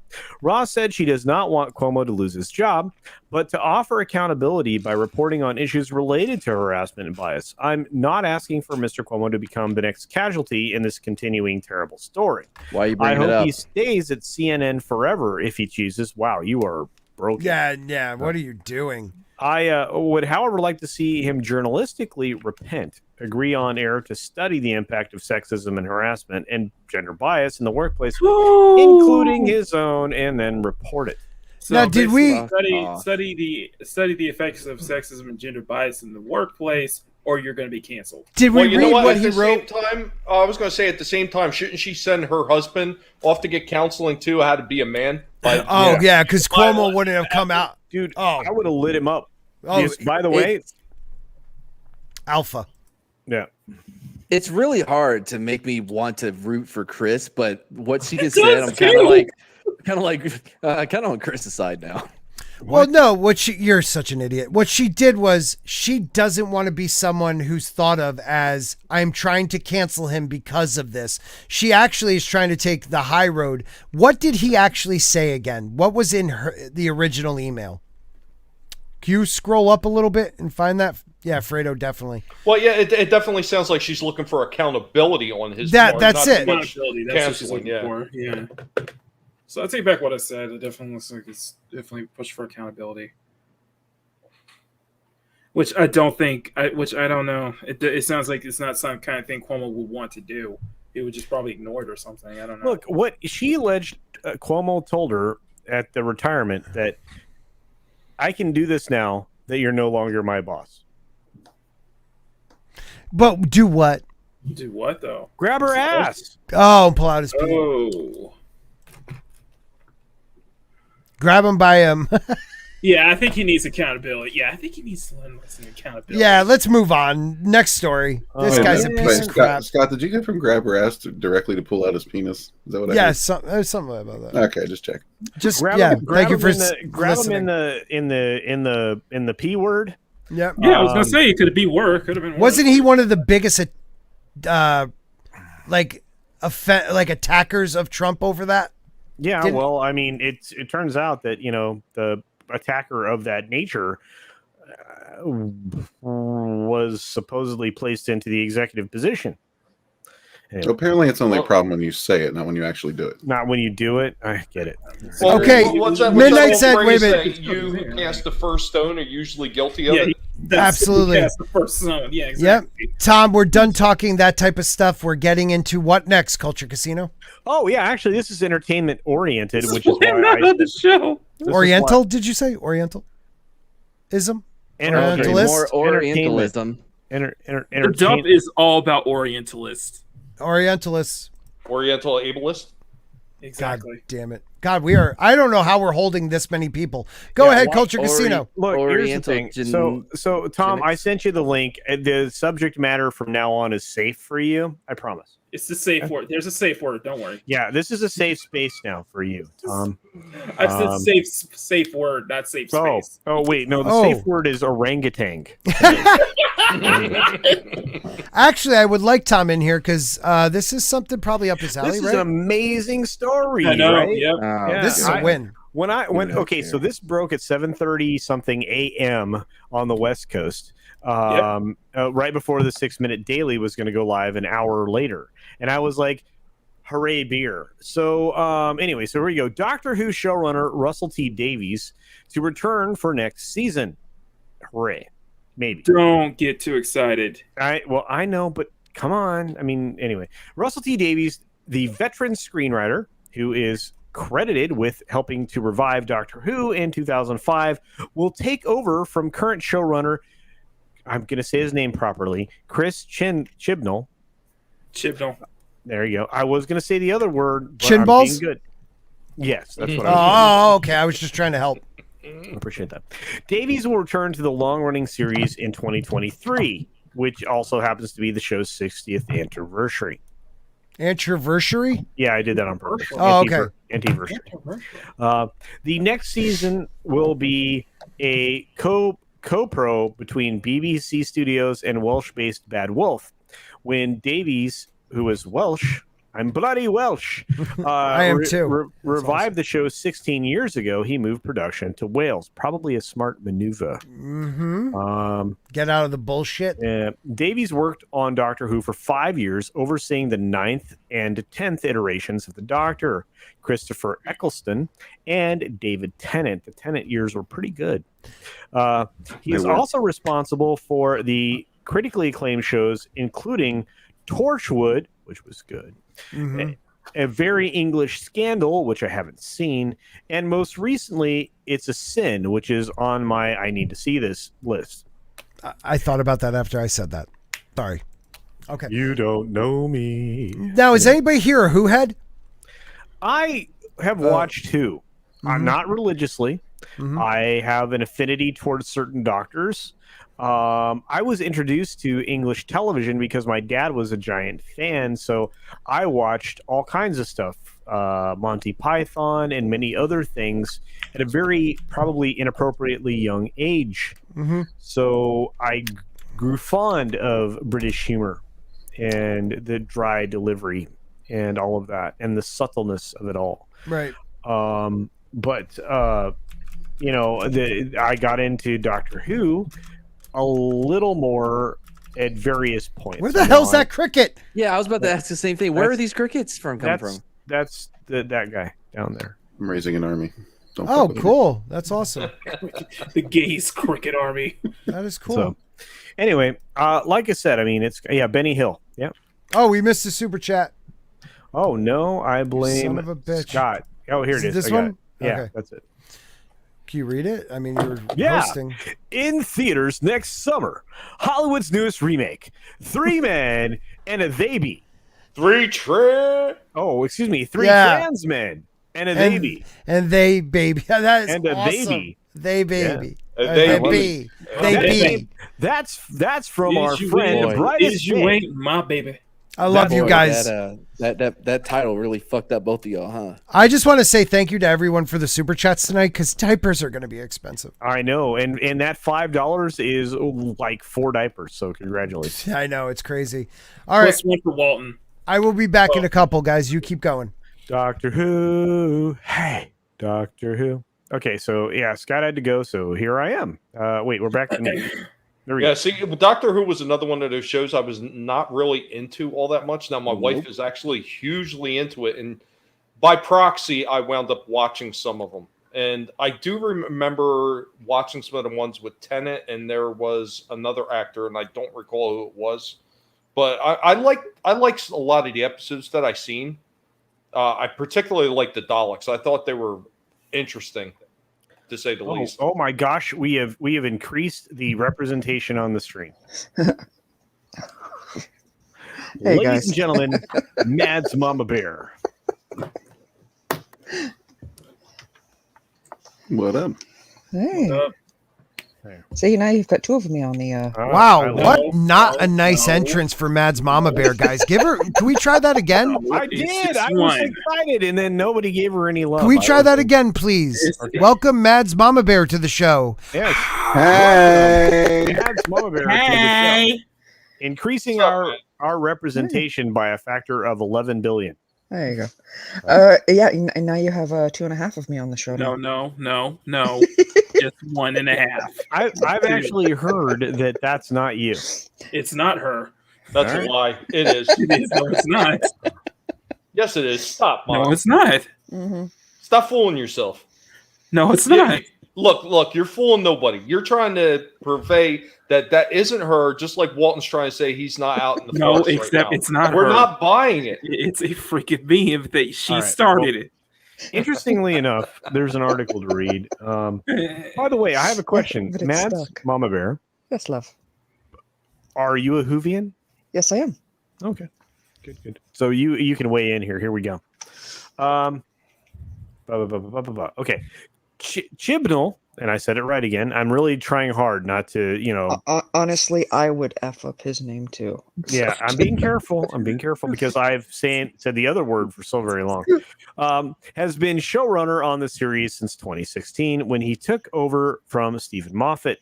Earlier this year, Chibnall and the current Doctor, Jodie Whittaker, announced their departure. Don't let the door hit your ass on the way out. They will first take part in a trio of specials as well as an epic blockbuster special, which will be broadcast in fall 2022 as part of the BBC's centenary celebrations. That sounds very communist, doesn't it? A little bit. Is it really going to be epic? Well, I don't That's know. my question. Is it really going to be epic? Or maybe they're striving for an epic fail. Maybe that's what they're shooting. So here's the weird way that they wrote that, right? A trio of specials as well as an epic blockbuster special. Actually, writing that properly would have been as part of 4 specials, one being an epic blockbuster, which will be broadcast in the fall of 2022 as part of the BBC's We're Mimicking China's centenary celebration. Anyway, beyond that, I am beyond excited to be back on my favorite show, said Davies Good. But we're time traveling too fast. There's a whole series of Jodie Whittaker's brilliant Doctor for me to enjoy with my friend and hero, Chris Chibnall, at the helm. I'm still a viewer for now. That's what I said. Don't get too excited. That's what I said. Don't get too excited. We'll see. It's monumentally exciting and fitting that Doctor Who's 60th anniversary will see one of Britain's screenwriting diamonds return home, said Chibnall. Russell built the baton that is about to be handed back to him. Doctor Who, the BBC, the screen industry in Wales, and let's be honest, everyone in the whole world have so many reasons to be very excited indeed about what lies ahead. So here's the problem. I read this whole article, then I did my story on the 6 Minute Daily, and I wanted to be excited and checked myself twice in the 22 seconds I used to talk about this. Mm-hmm. But I don't know. Where do you fall on this, Mads Mama Bear, as you are a Whovian? Just them saying that even for just the anniversary, they're bringing back Russell. That is excellent news. He's the one that brought us so many wonderful storylines and so many great villains, and just I'm very excited to see a return to that. Well, I just want it to be good. I think there are a lot of people that want it to be good. Here's a question for you, Culture, Mads. Yeah. Do you think that is a good possibility that maybe like so many other people that we've seen have actually been kind of tongue-tied because they've just gotten hired back, that maybe he's just watching his P's and Q's and he's just trying to toe the line for now until he's in charge? Oh, more than likely. I think you have to toe the line. See that. I mean, it's very gentlemanly. Let's use that term. It's very gentlemanly to not cast dispersions upon the person you're replacing, who has essentially run this epic property into the ground. And Russell T Davies is someone they can't really attack if he tries to take things back to where they should be with Doctor Who. Well, the reason that I wanted to say that too is something that was in the article, and the way that he said it is that he was still watching for now, implying that he didn't have that much interest to watch it. That's true. And this is interesting, Edge of Time. I think that it's quite possible more people will cancel their television license. It's been happening quite often there. In fact, there are a lot of pensioners that now have a how-to guide on how to get rid of the BBC, and a lot of citizens are following the same how-to guide on getting rid of the BBC license in their life. There's no reason to pay for this stuff, and they're in dire straits, which is why they're trying to take I think it's one of their channels back to a commercially viable channel to try to generate revenue. Or maybe I misunderstand the circumstance. Oh, we lost someone. Mads is actually falling asleep. He had to go. He pulled his best magic act and he disappeared again. Yeah. Well, that's a real shame because I knew he had something to offer here. I know. Take it easy, Mad. Get some rest. Yeah, do get some rest. And yeah, I understand. You can only have one version of me on this place at the same time. So. Wow, one version. So you're the female. Oh my! That's why I've been calling them my variant for a while now. Oh my goodness, man! The Loki show has given me so much fuel. I love it. By the way, no, despite all evidence to the contrary, Mad Martigan and I are very close, and I like him a lot. So there you go. Very close. Well, not like that, Red. What the book? What is this? Loving trees. It's easy because they're beautiful. Do.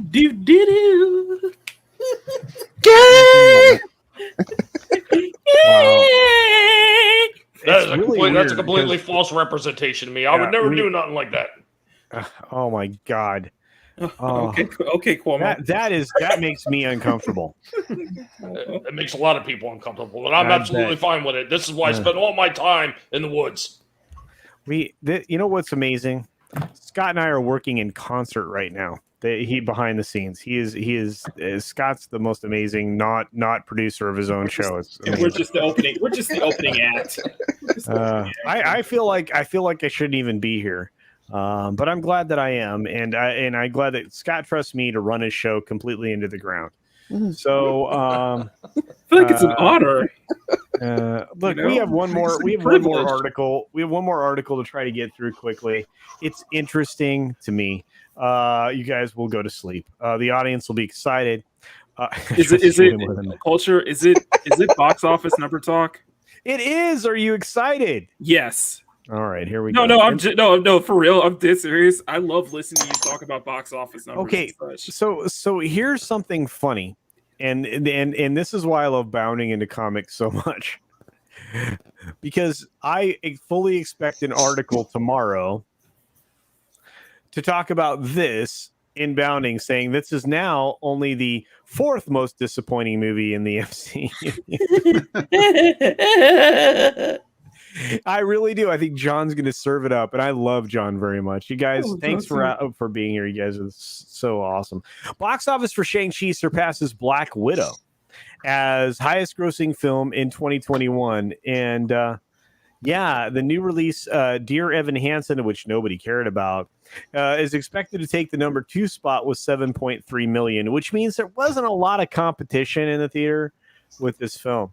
We'll continue. How many days left until the window? How many days is it now until the window is gone? Window's about to end. Do you have Disney? You have the what do you call it? Disney Plus Day coming up. Yeah, the Disney Plus Day. Yeah, and you also have something that's about to enter the chat. It's called the Venom. Let there be carnage.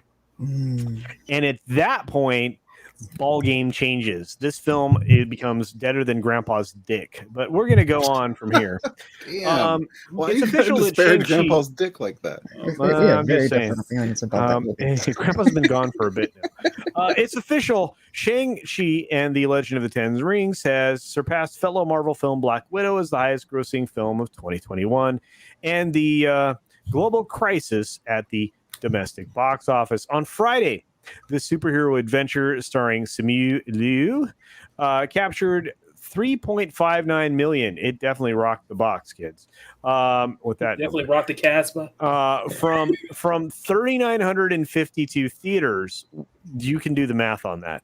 They didn't make a lot, which was enough to push it past Black Widow with a total, these are domestic numbers, total domestic gross of $186.7 million. Black Widow, which premiered in July, has earned roughly $183.5 million since its release. Shang-Chi, breaking this record, is a significant landmark for the movie theater business. Actually, it made less money, but we'll keep going. As it was released solely in theaters with 45 days of exclusivity, as opposed to Black Widow, which made at least $125 million more because of streaming, and many other new releases which have opted for a hybrid model. Notice I'm adding to this, right? Because they didn't choose to tell the truth. This weekend, Shang-Chi is poised to top the box office charts for the fourth weekend straight. There is no competition, adding an expected $12 million to $14 million to its haul. The film should end the weekend just shy of the $200 million mark. Well, congratulations. New release, I Don't Care. Ryan Reynolds' box office hit. Free Guy is set to move down a spot to 3, but is still holding on with a 3-day estimate of $4 million. While slasher film Candyman, Clint Eastwood's Cry Macho are poised around at the box office, blah, blah, blah. Total gross for Cry Macho, $8.2 million. Not exactly killing it. So you don't have a lot of competition here in these theaters. And this earned $4 million out of 3,175. And this earned 3.59 out of 3952. Can we do math on this real fast and say one of these things is not like the other? One of these things doesn't belong. Okay, so look, this stuff is crazy. They're trying to hold this thing up as this paragon, this triumph. And as I think Bounding Into Comics will say, this is the fourth lowest performing MCU film. Well, we got into these numbers before and we were discussing them. What did we figure out that they need to make to actually break even? What was it? 500 million? Which film? This one. Oh, I don't think it's going to get there. Because that's what it actually needs to break even. If I remember the end. No. Because the film itself cost almost, what was it, like almost 200 million to make? Oh. This film was, we're just going to say somewhere between 185 and we're going to say let's just say 180. It's probably cost them more than that. And I'm not counting advertising. I'm talking about the actual film. Just like, look, Black Widow's $200 million. Just, you can pretty much count on Disney to write a check for something like this for $200 million. At least that's what they're going to tell you. Midnight's Edge After Dark says, Venom, I know some things about that, and yet you're not on the panel. Will Disney want Venom and Morbius to be part of the MCU? Don't know, but we'll see. Sony's been trying to get these characters together so they can get the Sinister Six film made, I believe. Get in here and grace us with the eye candy. Tom, wow, Tom is eye candy? What the hell am I then? If we want to break our reliance on China, we have to get used to Michigan water like quality. Oh, we are already there, bro. We're already there. Venom is stupid without Spider-Man. Does not make sense. I agree with that. And Tom's saying, well, Tom, you're not allowed to say the stuff. Don't say the stuff. You're going to get somebody in trouble. Say it, Tom. You're going to get somebody in trouble. Retcons have happened, and Deadpool is the first host of the symbiote. Really? I'm making pizza. Well, okay. Are you making pizza? You ordered a pizza. Let's be honest. You ordered a pizza. You were not making a pizza. Now we're all hungry. Thanks. Is that a euphemism? Okay, probably. Guys, do you have comments on this story? Do you care? No, I think I said I'm more interested in pizza now. Yeah, okay. Right. I think I said my piece on it. I mean, this is the problem, and I know we've talked about it before. A lot of other people have talked about it before. The problem is everybody just assumes when they see those numbers, that's the haul that Disney is getting. And everybody makes that same mistake. That is not what Disney is getting. They're getting a percentage of those total gross sales. You got to remember that. Everybody keeps forgetting about that. And of course, like you're talking about the promotional tie-ins, every promotional tie-in adds to the cost of that movie. And everybody always forgets about that in the total numbers as well. Yeah, it's one of the reasons why MI6 came back with the estimate that they did for the Bond film, and a lot of the people have run with it, which is over $900 million to break even. So what that means is the film was somewhere over $400 million, or somewhere in that, or maybe 380 or something, whatever it was at the end of the day. It's not possibly going to make money. This film's not possibly going to make money. So let's just be honest about it. Right? No, that's a problem. They want to push this narrative like it's doing well. I mean, it's the same thing Disney always does with every single movie. And they tried to push that same spin when Solo was flopping hard. They tried to keep saying, "Oh, it's successful. It's successful," until they were backed into the corner and they had to admit that it was not successful. Well, okay, but there's a lot of films right now that are really underperforming, and I don't know that this is a market where a film could properly perform because of the global crisis that we've gone through, and because nobody's interested in seeing a movie where they might be lectured at, and that's all we've been getting lately, right? I mean, this film, what was the conversation around this? It was it's going to cross the threshold of what? How much money? 200 million? What was it? Yeah, I think they said it was going to. Yeah. I think that's just domestic, right? Yeah, and if and that's pretty good. But see, they're touting another film that cost a whole lot of money as being successful, and I'm going to throw that out here in the world because I can.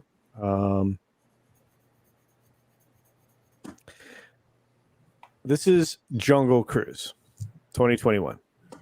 $131 million domestic, $90 million international. This is on its head at this point.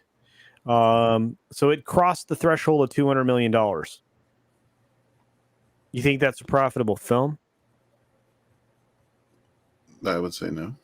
I would say not, because I'm pretty sure that the cost for that movie was a lot higher than that.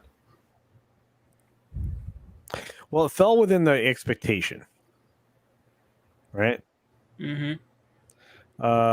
They don't want to give us any information about the budget, although we know that it was really expensive to make. And wait, whose expectation? Well, Disney's, the industry, whatever else. I need to make myself off camera. There we go. But yeah, it didn't do great. What is considered a success these days with everything being as it is? Because 200 million seems to even. Yeah, breaking even. Yeah. Oh, I remember at one point, like any movie that even just broke even would actually be considered a loss, because that's not the numbers they want to see. They want to see at least double of what they put out for the movie. That used to be the gauge of success. And this is the stuff that makes me crazy. I mean, you have first weekend numbers here, second weekend numbers here that are highlighted in red. Every single time they fall off a cliff. You're looking at a 65 to 67, sometimes higher percentage fall off on these films. But like you said, it is what it is. I just thought it was interesting that they're trying to prop up some stuff as being successful when nothing is going to be successful right now. In fact, the only film I think that'll be successful in the theaters is about to release, and it's not Bond. It's Dune.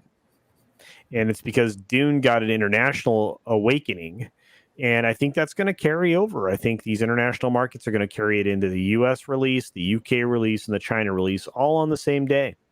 Because guess what? Dune's getting a China release. Do you know what's not? Black Widow, Shang-Chi, and the Eternals. Well, you know what? I mean, quite honestly, it's stupid that all these companies are still doing the exact same thing like nothing has ever changed. And with the total crush on the economy, as far as the way that the governments are coming down on who can go out and see movies, how many people can go out, and all the nonsense like being preached to, you would think that they would go for stuff that is not the big budget movie, the big blockbusters anymore. You think they would take a little bit more of a reasonable approach to movie making at this point, just so they don't lose their shirts every time they put a movie out. But they're just not that intelligent. And Tom's right. The rule of thumb is triple. There's no doubt about it. And that's why 928 million for Bond to break even is probably an accurate number. Well, do you think we're going to wind up seeing that, though, Culture? Do you think we're going to see where more companies are going to go away from the big blockbuster with the big budgets? I would. I mean, again, I don't see anything happening right now. Reasonable and Hollywood do not go together, Tom says. That's probably like one of the most brilliant things I've ever seen. Absolute truth. And there are a lot of people. Michail Woolf says, I can't wait for Dune. A lot of people can't wait for Dune. TT says Eternals comes out in about 6 weeks. No, it's going to suck rocks. It's Sam. Okay. For those who say, hey, I was wrong. I will happily admit I was wrong on the box numbers for Shang-Chi. I have a good feeling that I'm still my opinion on the Eternals still stands. It's not going to do well. Yeah, nobody's going to care, and the Skittles version of the MCU is not going to do great. So I'm just saying that out loud. Anyway, we're going to round out. We're going to go ahead and give everybody an opportunity to close out and talk about the channels and do a quick rundown. We're going to start with the very talented person who's already doing some amazing stuff, our friend Machini90 of Machini Draws. Okay. All right. So you're all right. You guys ready? Absolutely. All right. 1 second. You betcha. Replace all actors with sock puppets. At least woke sock puppets would be funnier. All right. First look, as promised. Here. Ooh, here we go. Go. Yes, I got. And oh my goodness, that's awesome. yes, Nice. Bubblegum Oh, is an official sticker and it's holographic. That's awesome. See, Miriam, I took your advice. Did you ever look into the prismatics like I was talking about? I did look at prismatics. I may try that at some point. But yes, this is holographic. That's bitching. Bubblegum stickers, and these will be on the Etsy shop tomorrow, possibly before the stream even starts. I'll probably make a listing for it. But yes, tomorrow we're going to be showing off. Well, I'm technically showing off right now the brand new Bubblegum Season 5 holographic stickers. These are so cool. I have plenty in stock. I have to count how many I have and see how many is available. But yes, these will go up on the Etsy shop tomorrow morning before the stream. This is good. Get ready, guys. This is going to be fun. By the way, tomorrow we're going to be working on this Ronin Soul sticker. It's going to be me, MadBarber, Bruce Lombardo, Rosetta Allen, M. Dashley, and guest. What's her name? Doris Jones Labors of Love. So it's gonna be fun. Wow, awesome. Yeah, but yes. Mock, that is awesome, dude. That looks cool as heck. I can't wait. Yeah, man. Dude, Mock's doing some cool stuff, guys. Do check out his channel, check out his store, support independent creators. They are the backbone of every industry, and they are the only things that are bringing you content that's creative in any and every single way. The actual cohort to this main man is our friends Mads Mama Bear, who seems to be the partner in crime to all of the streams that I see the two on. It's amazing. Mads, tell them about you. Yeah, pretty much. You are quickly cannot find the two of us separated at this point. Eventually, we will get a Man Queen's Council. Well, I can believe that. He would definitely fit in with the Queen. He would. Well, He's still my king, no matter what. Oh, all right.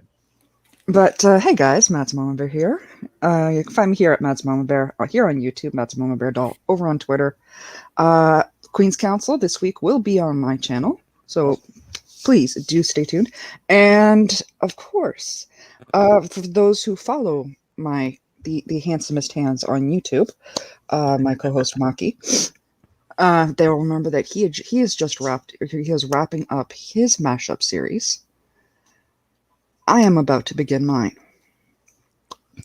I am going to do the Rainbow Bright and Green Lantern crossover series, starting with Yellow Canary.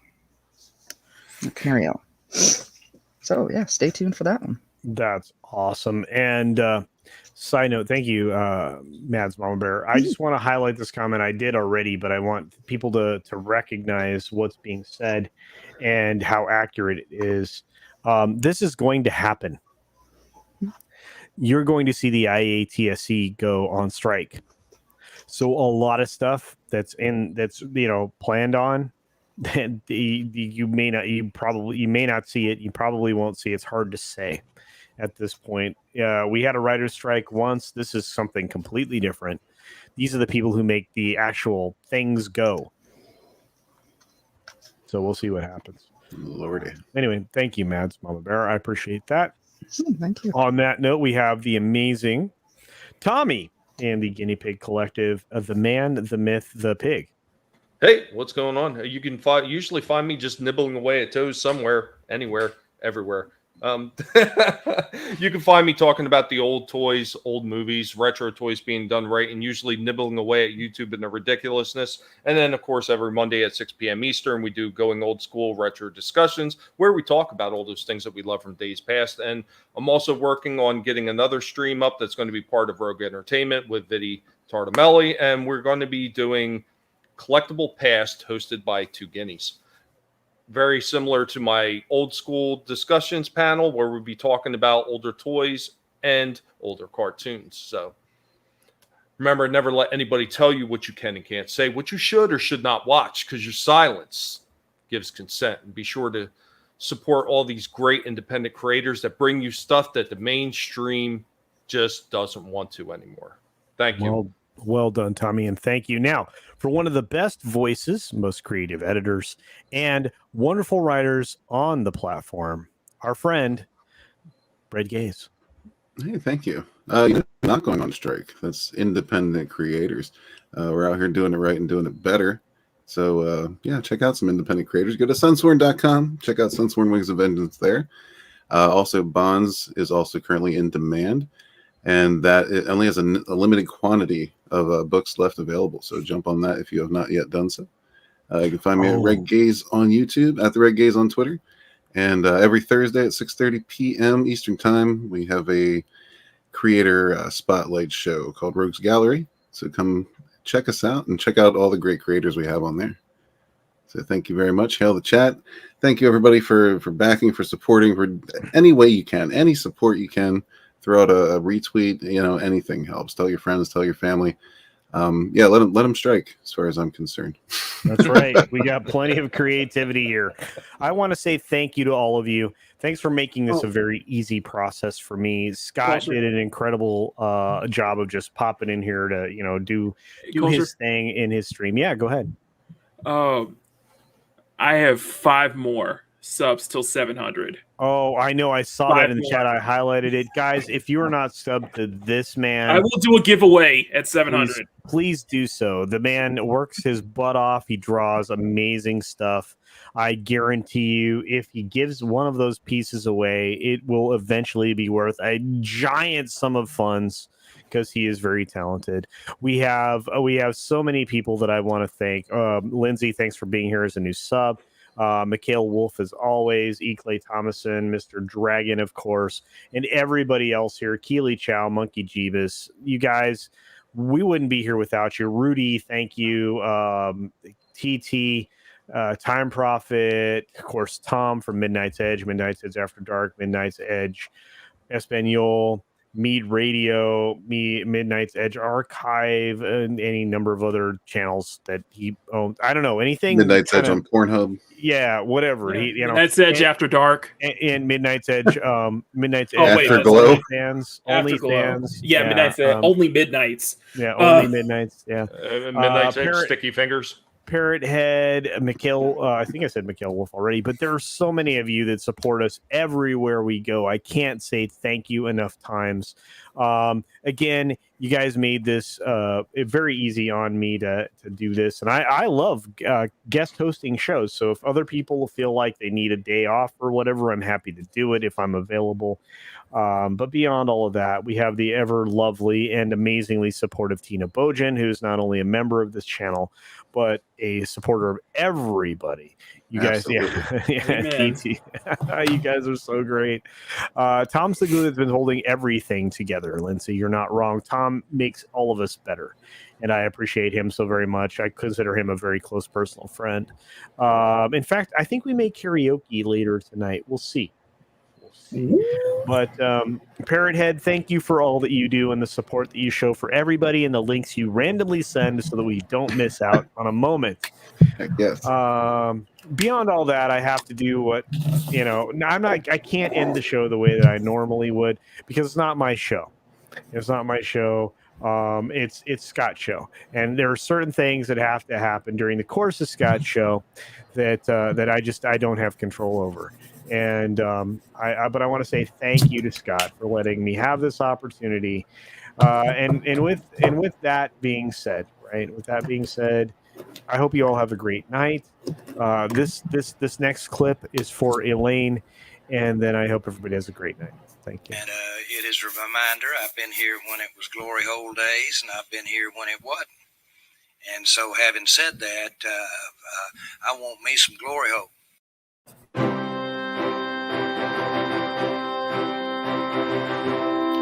We're supposed to talk over this to keep it consistent, right? Yeah, that's kind of the idea. plan. I mean, that's Scott's jam. I mean, I have to admit, I'm jealous of Scott's raccoons picture. You know what? It wouldn't be great. It wouldn't be great culture unless somebody complained for Mad Martigan. Why is my name still crooked? Why is my name Martigan? Crooked? Good night, everyone. Good night, everybody. Good night.